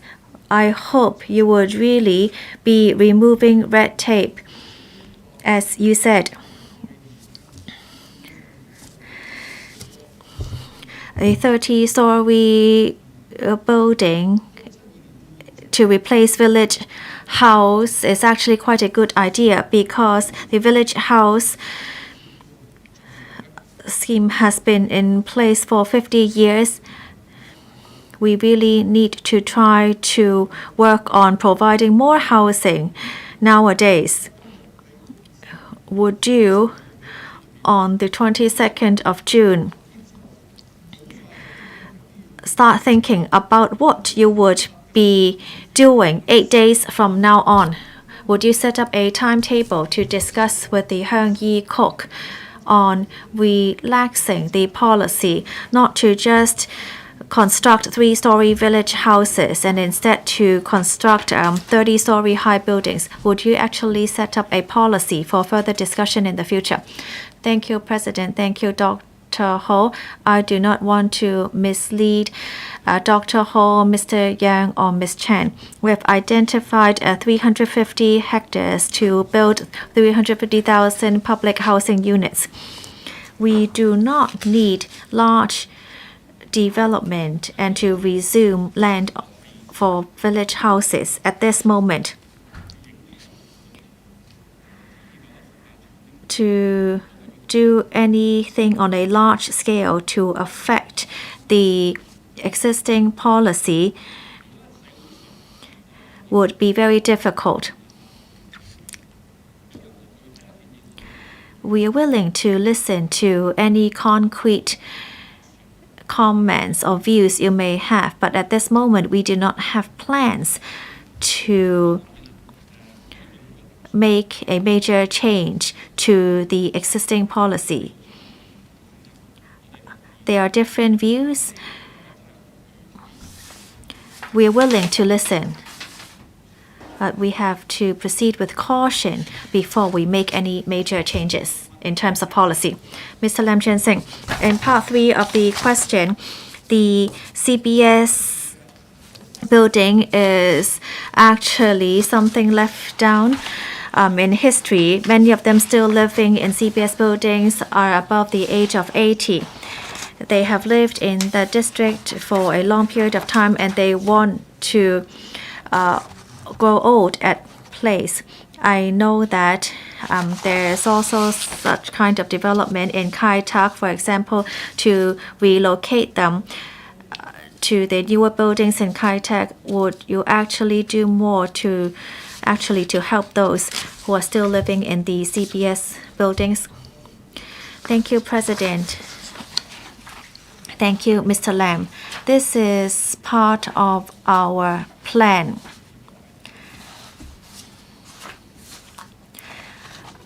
When we have redevelopment plans, owners will receive some sort of compensation and they can actually relocate in situ. Some of them may not take the options on offer. They may choose to move closer to their families. And some of them may choose to move to public housing under the HA or the housing society. On URA projects, we would still consider it very carefully. But then, of course, I'm not at liberty to say too much about it now. When we need to resume land, we are willing to support the URA in its development. Mr. Lang Man Kwong. Thank you, President.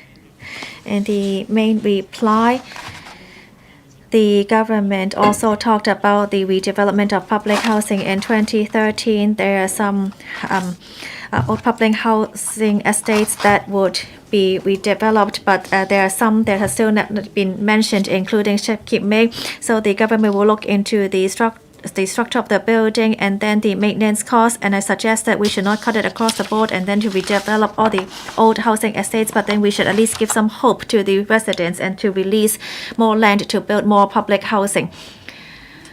Would the government share more about when they would redevelop those old public housing estates, and do they have a timetable on the phases of its redevelopment? Secretary.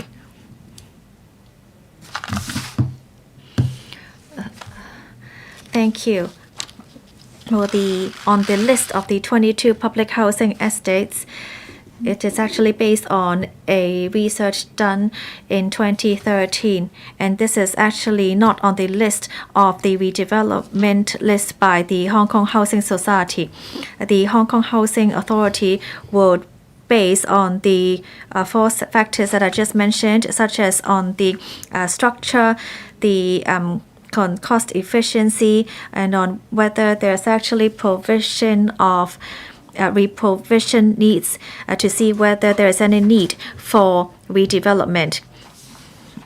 Actually, there are 10 redeveloped projects in our planning, so we are taking it gradually, phase by phase. Mr. Kwok Wai Kong, thank you. I'd first like to declare that I'm a non-executive of the URA, and part 3 of the main reply talks about providing subsidized housing after redevelopment, which I am in full support of. However, we must not forget about the old housing estates in To Kwa Wan and in Lok Men Central. It's around 60 years old already. We do not want it to be like Sao Kei Wan building to reprovision in situ, and because it took over 10 years. We need to look into how we can resume our land. If the URA decides to redevelop in To Kwa Wan, should the government push for cooperation between the housing society and the URA to reduce the impact it may have on the residents? Secretary, let me take this question. I'd like to thank Mr. Kwok. URA projects also need to consider reprovisioning. Is there enough or adequate land to provide housing? Well, we cannot give you an answer by cutting across the board. Government bills. This council resumes the second reading debate on the arbitration and legal practitioners legislation outcome-related fee structures for arbitration amendments bill 2022. Dr. Priscilla Leung, chairman of the Bills Committee on the bill, will first address the council on the committee's report. Dr. Priscilla Leung. President, as the chairman of the Bills Committee, I hereby table the committee's report. The arbitration and legal practitioners legislation outcome-related fee structures for arbitration amendment bill 2022. The bill seeks to amend the arbitration ordinance and the legal practitioners ordinance in accordance with the recommendation of the report on outcome-related fee structures for arbitration published by the Law Reform Commission in December 2021 to provide that certain outcome-related fee structures for arbitration ORS officer agreements are not prohibited by the common law doctrines of maintenance, champerty, and barratry. The Bills Committee has held 2 meetings to consider the policy and drafting aspects of the bill in detail. Members considered that compared to other jurisdictions, the current legal fee structure for arbitration in Hong Kong lacks flexibility. Implementing outcome-related fee structure for arbitration agreements, that is officer agreement, will respond to client demand by providing pricing flexibility as well as enhance access to justice. It will also promote Hong Kong's competitiveness as a leading arbitration center. The Bills Committee therefore expressed support for the early passage of the bill. Members expressed concern about the broad definition of client in the bill. it may be possible to construe the proposed definition as allowing an unrelated third party to enter into an officer agreement with a lawyer for and on behalf of the actual party represented by the lawyer in the arbitration. Members also noted that the original drafting of the proposed new Section 98(p) allows communication of information relating to arbitral proceedings and awards by a party to a person for the purpose of entering into or seeking to enter into an officer agreement with the person. Members were concerned that the reference of a person could be construed as an unrelated third party. The administration pointed out that by reading in context, the client must be a person who is relevant to or has an interest in the arbitration, whereas the proposed new sections 98ZB to 98ZE make it clear that an officer agreement is one made between a client and a lawyer of the client for a matter to be dealt with by arbitration. To address members' concerns and suggestion that a more direct approach be used in drafting the proposed new Section 98(p), the administration will replace the phrase "a person" with the phrase "a lawyer" in the new Section 98(p), with references to the person in the same section replaced by the lawyer accordingly. Some members expressed concern that the phrase "usually calculated at a discount" in the proposed new Section 98(e)(b) on a fee for the legal services rendered by the lawyer for the client will give the false impression or misconception that a discount must be offered by a lawyer to the client on the fee that could be charged in a hybrid damage-based agreement, hybrid DBA, whether the client is successful in obtaining a financial benefit or not. In response, the administration explained that the phrase "usually calculated at a discount" is intended to reflect the commonly accepted feature of the fee to be charged by a lawyer under a hybrid DBA without binding lawyers to provide such discount. Nevertheless, to address members' concerns, the administration proposed to amend the wording of the phrase concerned along the line of a fee which may or may not be calculated at a discount. Some members suggested that the administration should state clearly in the proposed new Section 98L of the Arbitration Ordinance that officer agreements will not affect claims under the statutory compensation schemes for personal injuries.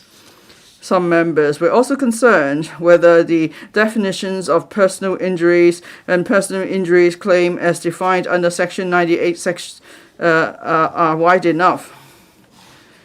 In response, the administration explains that the definitions of personal injuries and personal injuries claim as defined under Section 98ZL(2) are common law personal injuries claims and obviously do not include claims under statutory compensation schemes for personal injuries, and such claims do not involve arbitration. However, any claims for common law damages beyond statutory compensation are in principle arbitrable.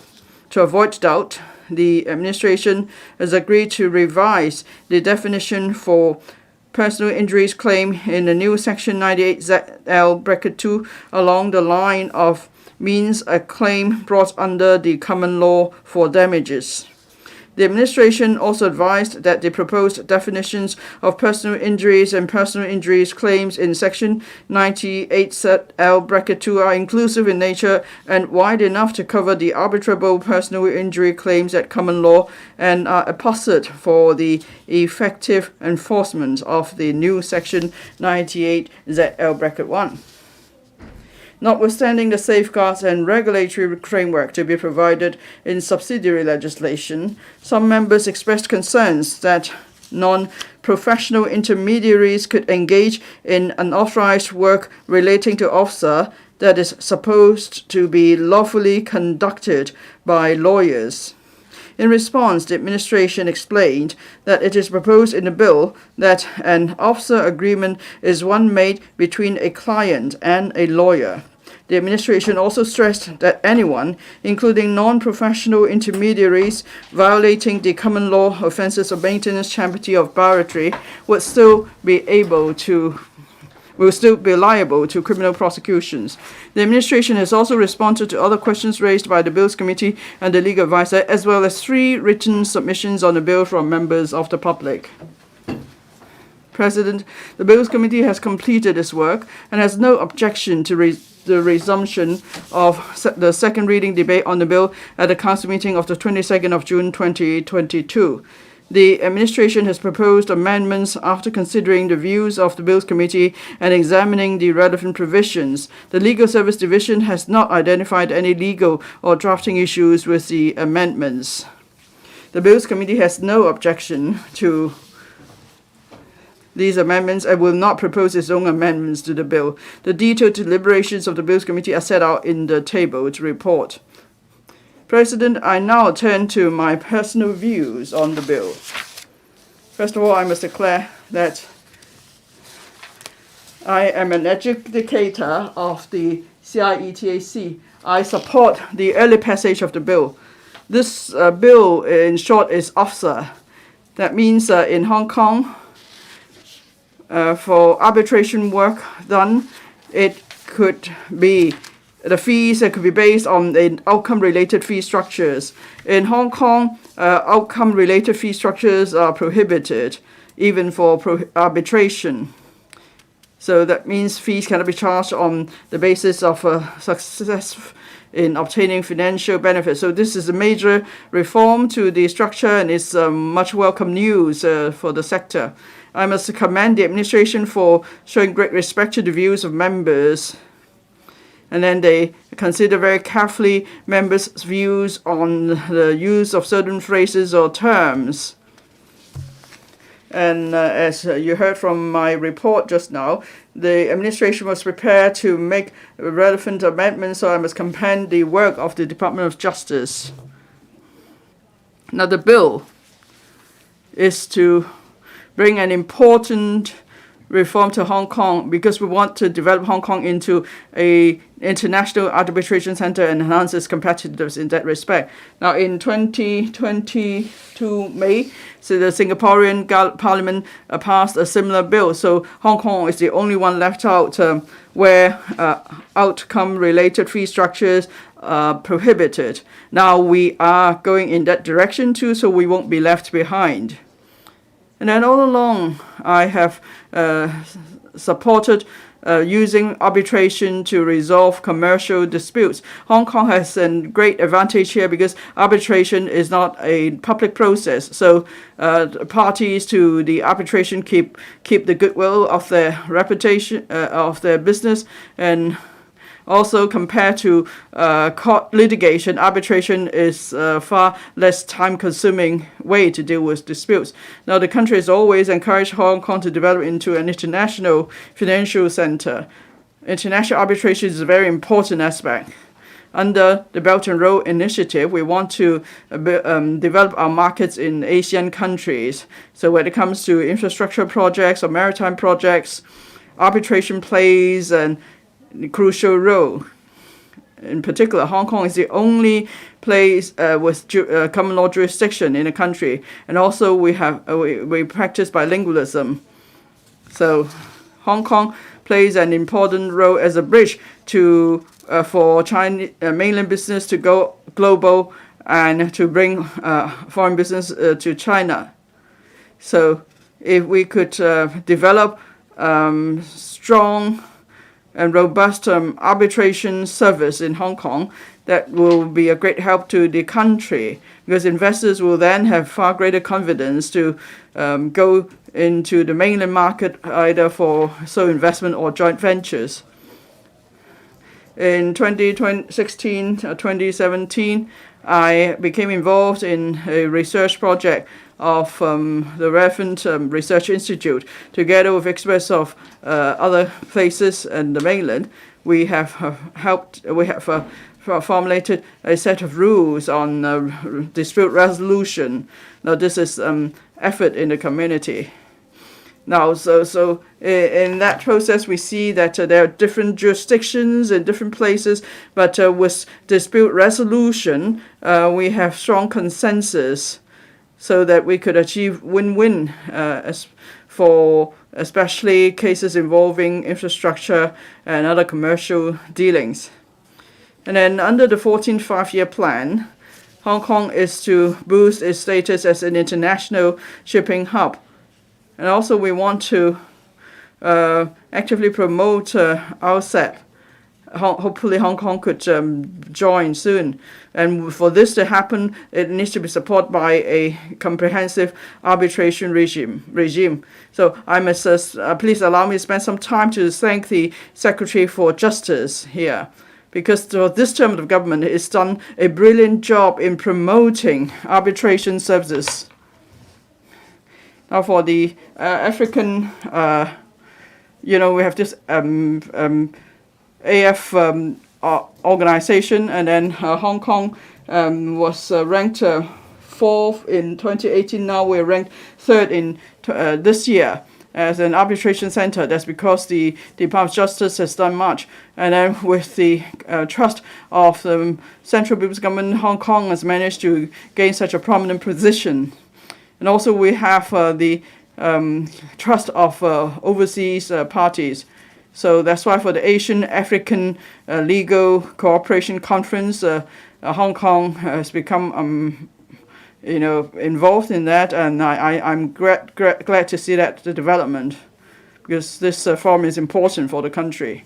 And then under the leadership of the Secretary for Justice, colleagues of the Department of Justice have been through chaos. Now order has been restored from chaos, and then we're moving from order to prosperity. The Department of Justice was responsible for implementing the national security law and improving and the legislation to improve the electoral system. So, and then the Department of Justice has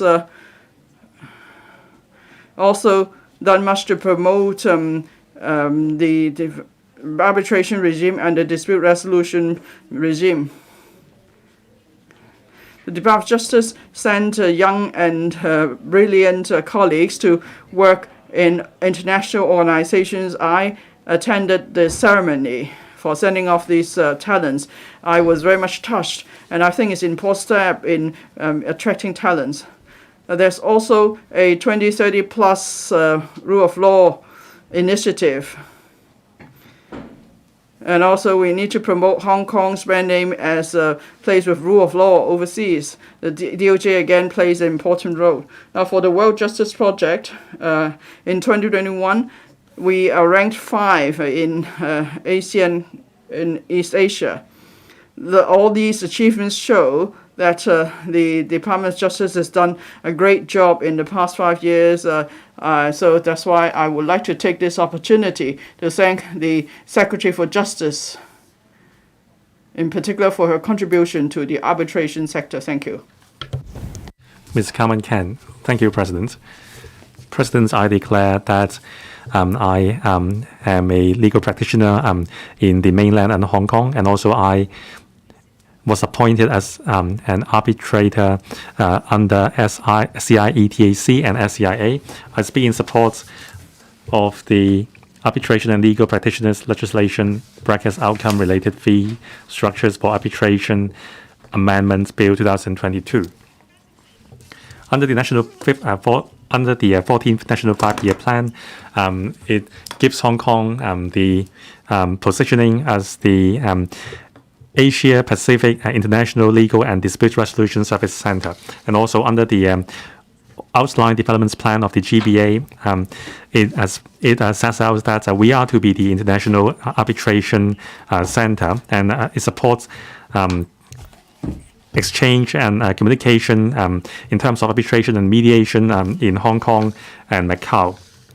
Hong Kong is the only jurisdiction, common law jurisdiction in the country. We have a mature legal and arbitration system. In December 2021, the Law Reform Commission has published the report on outcome-related fee structures for arbitration, and the DOJ has studied the report and submitted legislative amendments. Many jurisdictions, including the UK, Singapore, have OFSA in place.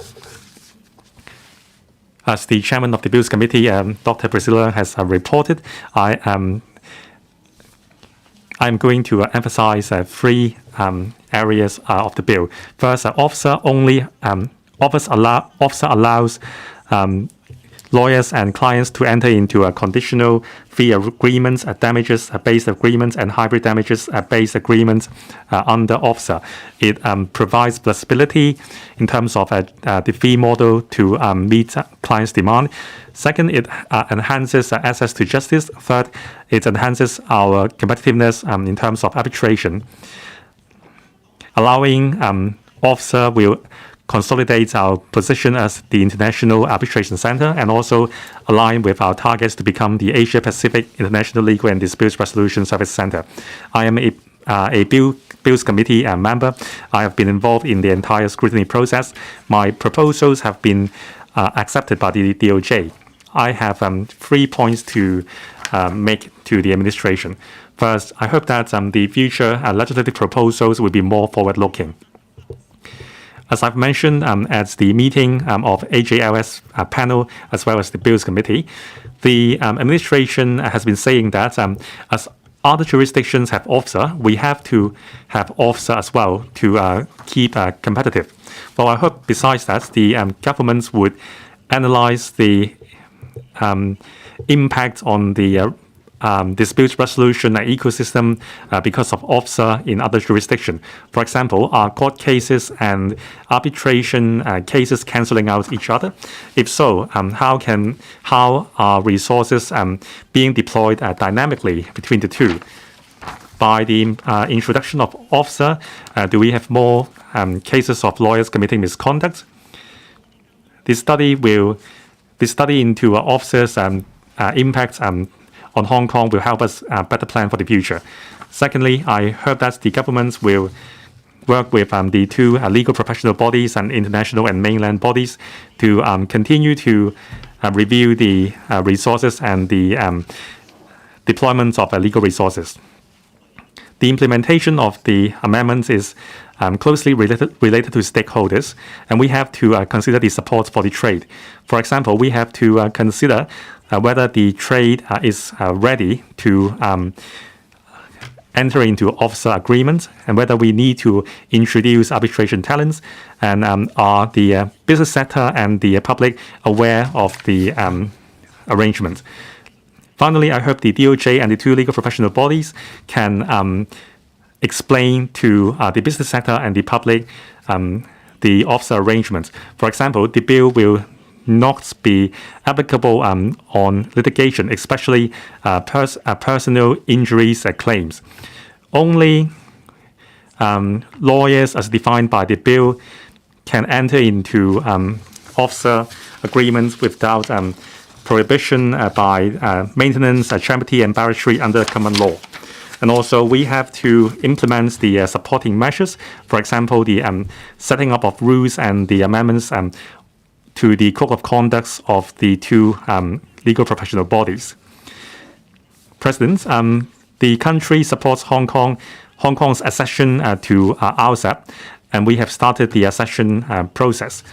After joining RCEP, I hope that the DOJ can join the rank to promote Hong Kong's arbitration services to attract more members under RCEP and Belt and Road investment principles, as well as multinational corporations to select Hong Kong as an arbitral seat so that we can realize our status as an Asia-Pacific International Legal and Disputes Resolution Service Center. President, I would like to thank the Secretary for Justice for her contribution.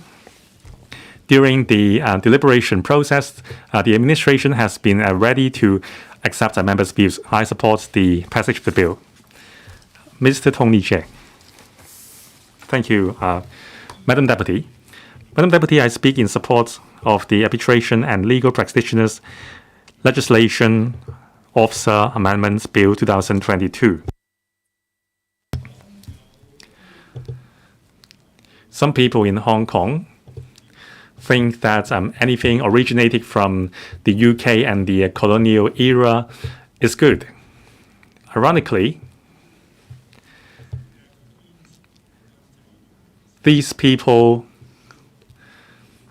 what these people have been insisting on have been abolished in the UK.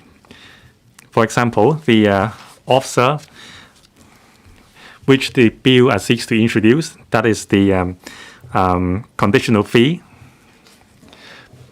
structure. Back in the 1990s, before the reunification, the UK has introduced the officer arrangement, and also removed the offences of maintenance, charity, and barratry under common law. Now Hong Kong is lagging far behind. Now this is mainly to introduce outcome-related fee structures for arbitral proceedings. To put it simply, if an arbitration's a party and the lawyer has entered into an officer agreement before the proceedings, and an outcome was achieved after the proceeding, then the lawyers can charge a fee higher than the agreement.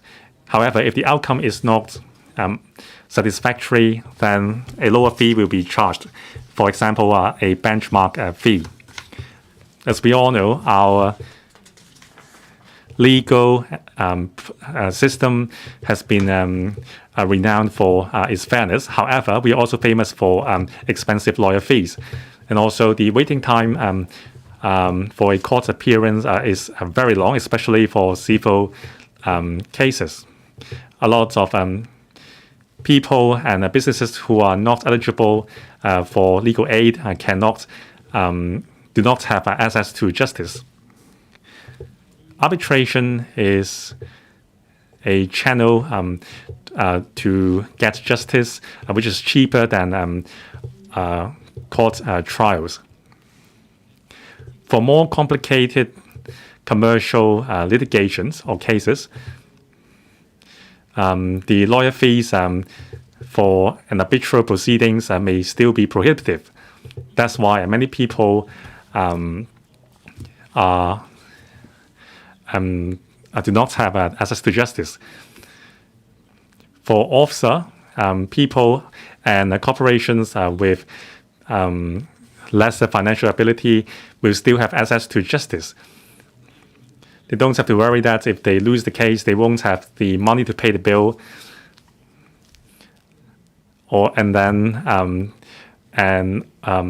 they will not be denied justice when facing a much more powerful party. So by introducing officer in Hong Kong, we will be more competitive and we can attract some more arbitration cases to Hong Kong. Singapore has introduced conditional fee arrangements under officer long ago. If we do not reform our system, we will be losing our status as a regional arbitration and legal and dispute resolution service center. Some are worried that by introducing an officer, it would encourage frivolous or opportunistic lawsuits. And it may be more often that we see conflicts between clients and lawyers, like we have seen in the US. For example, class actions against the government and business bodies, with the hope that the other party would pay a compensation because of for fear of losing the reputation. However, a major sum of the compensation would go into the pockets of the lawyers. In Hong Kong, charity is illegal. For personal injuries claims or traffic accidents, and they are agencies advertising on no win and no fee, and encourage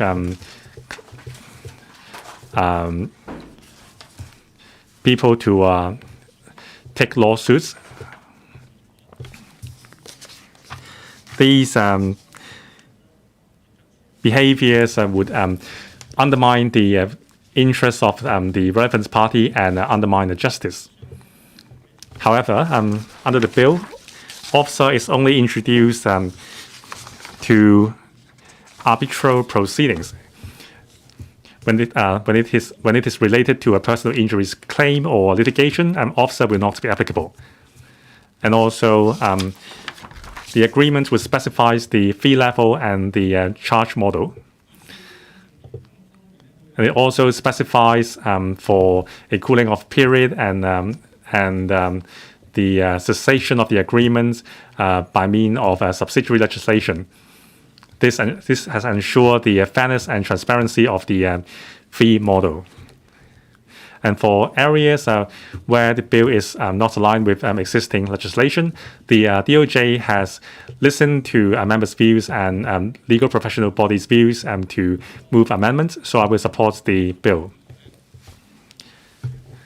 I think the government has to do a better job in terms of explanation to the public. During the deliberation of the bill, members who are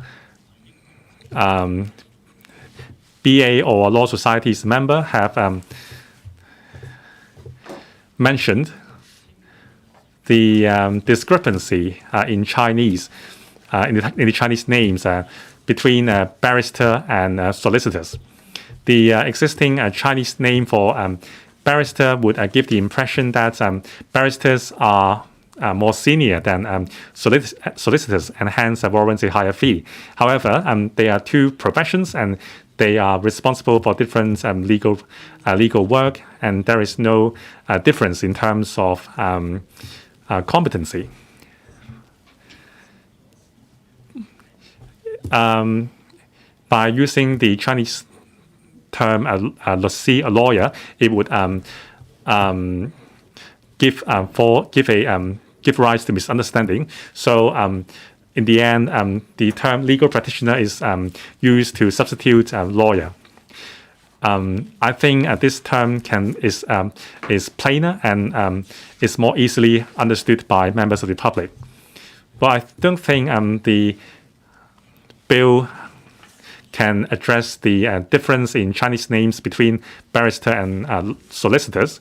But I think we have to deal with this at some point down the road to clear misunderstandings.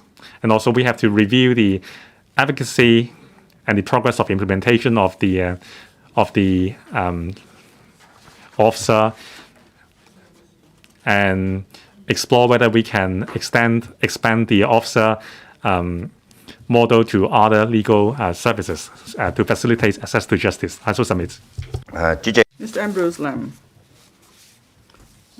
Madam Deputy, I'm a practicing solicitor and I'm also an arbitrator, so I must declare interest. I hope members will support the passage of the bill and the relevant amendments. In this debate, I would like to take this opportunity to thank Ms. Eva Zhang, Secretary for Justice, for promoting the development of arbitration services in support of the 14th Five-Year Plan during her term. She's been helping to promote Hong Kong's development into an Asia-Pacific dispute resolution center. Now, the Law Reform Subcommittee on Outcome-Related Fee Structures for Arbitration published its report in October 2019, in December 2021, and then immediately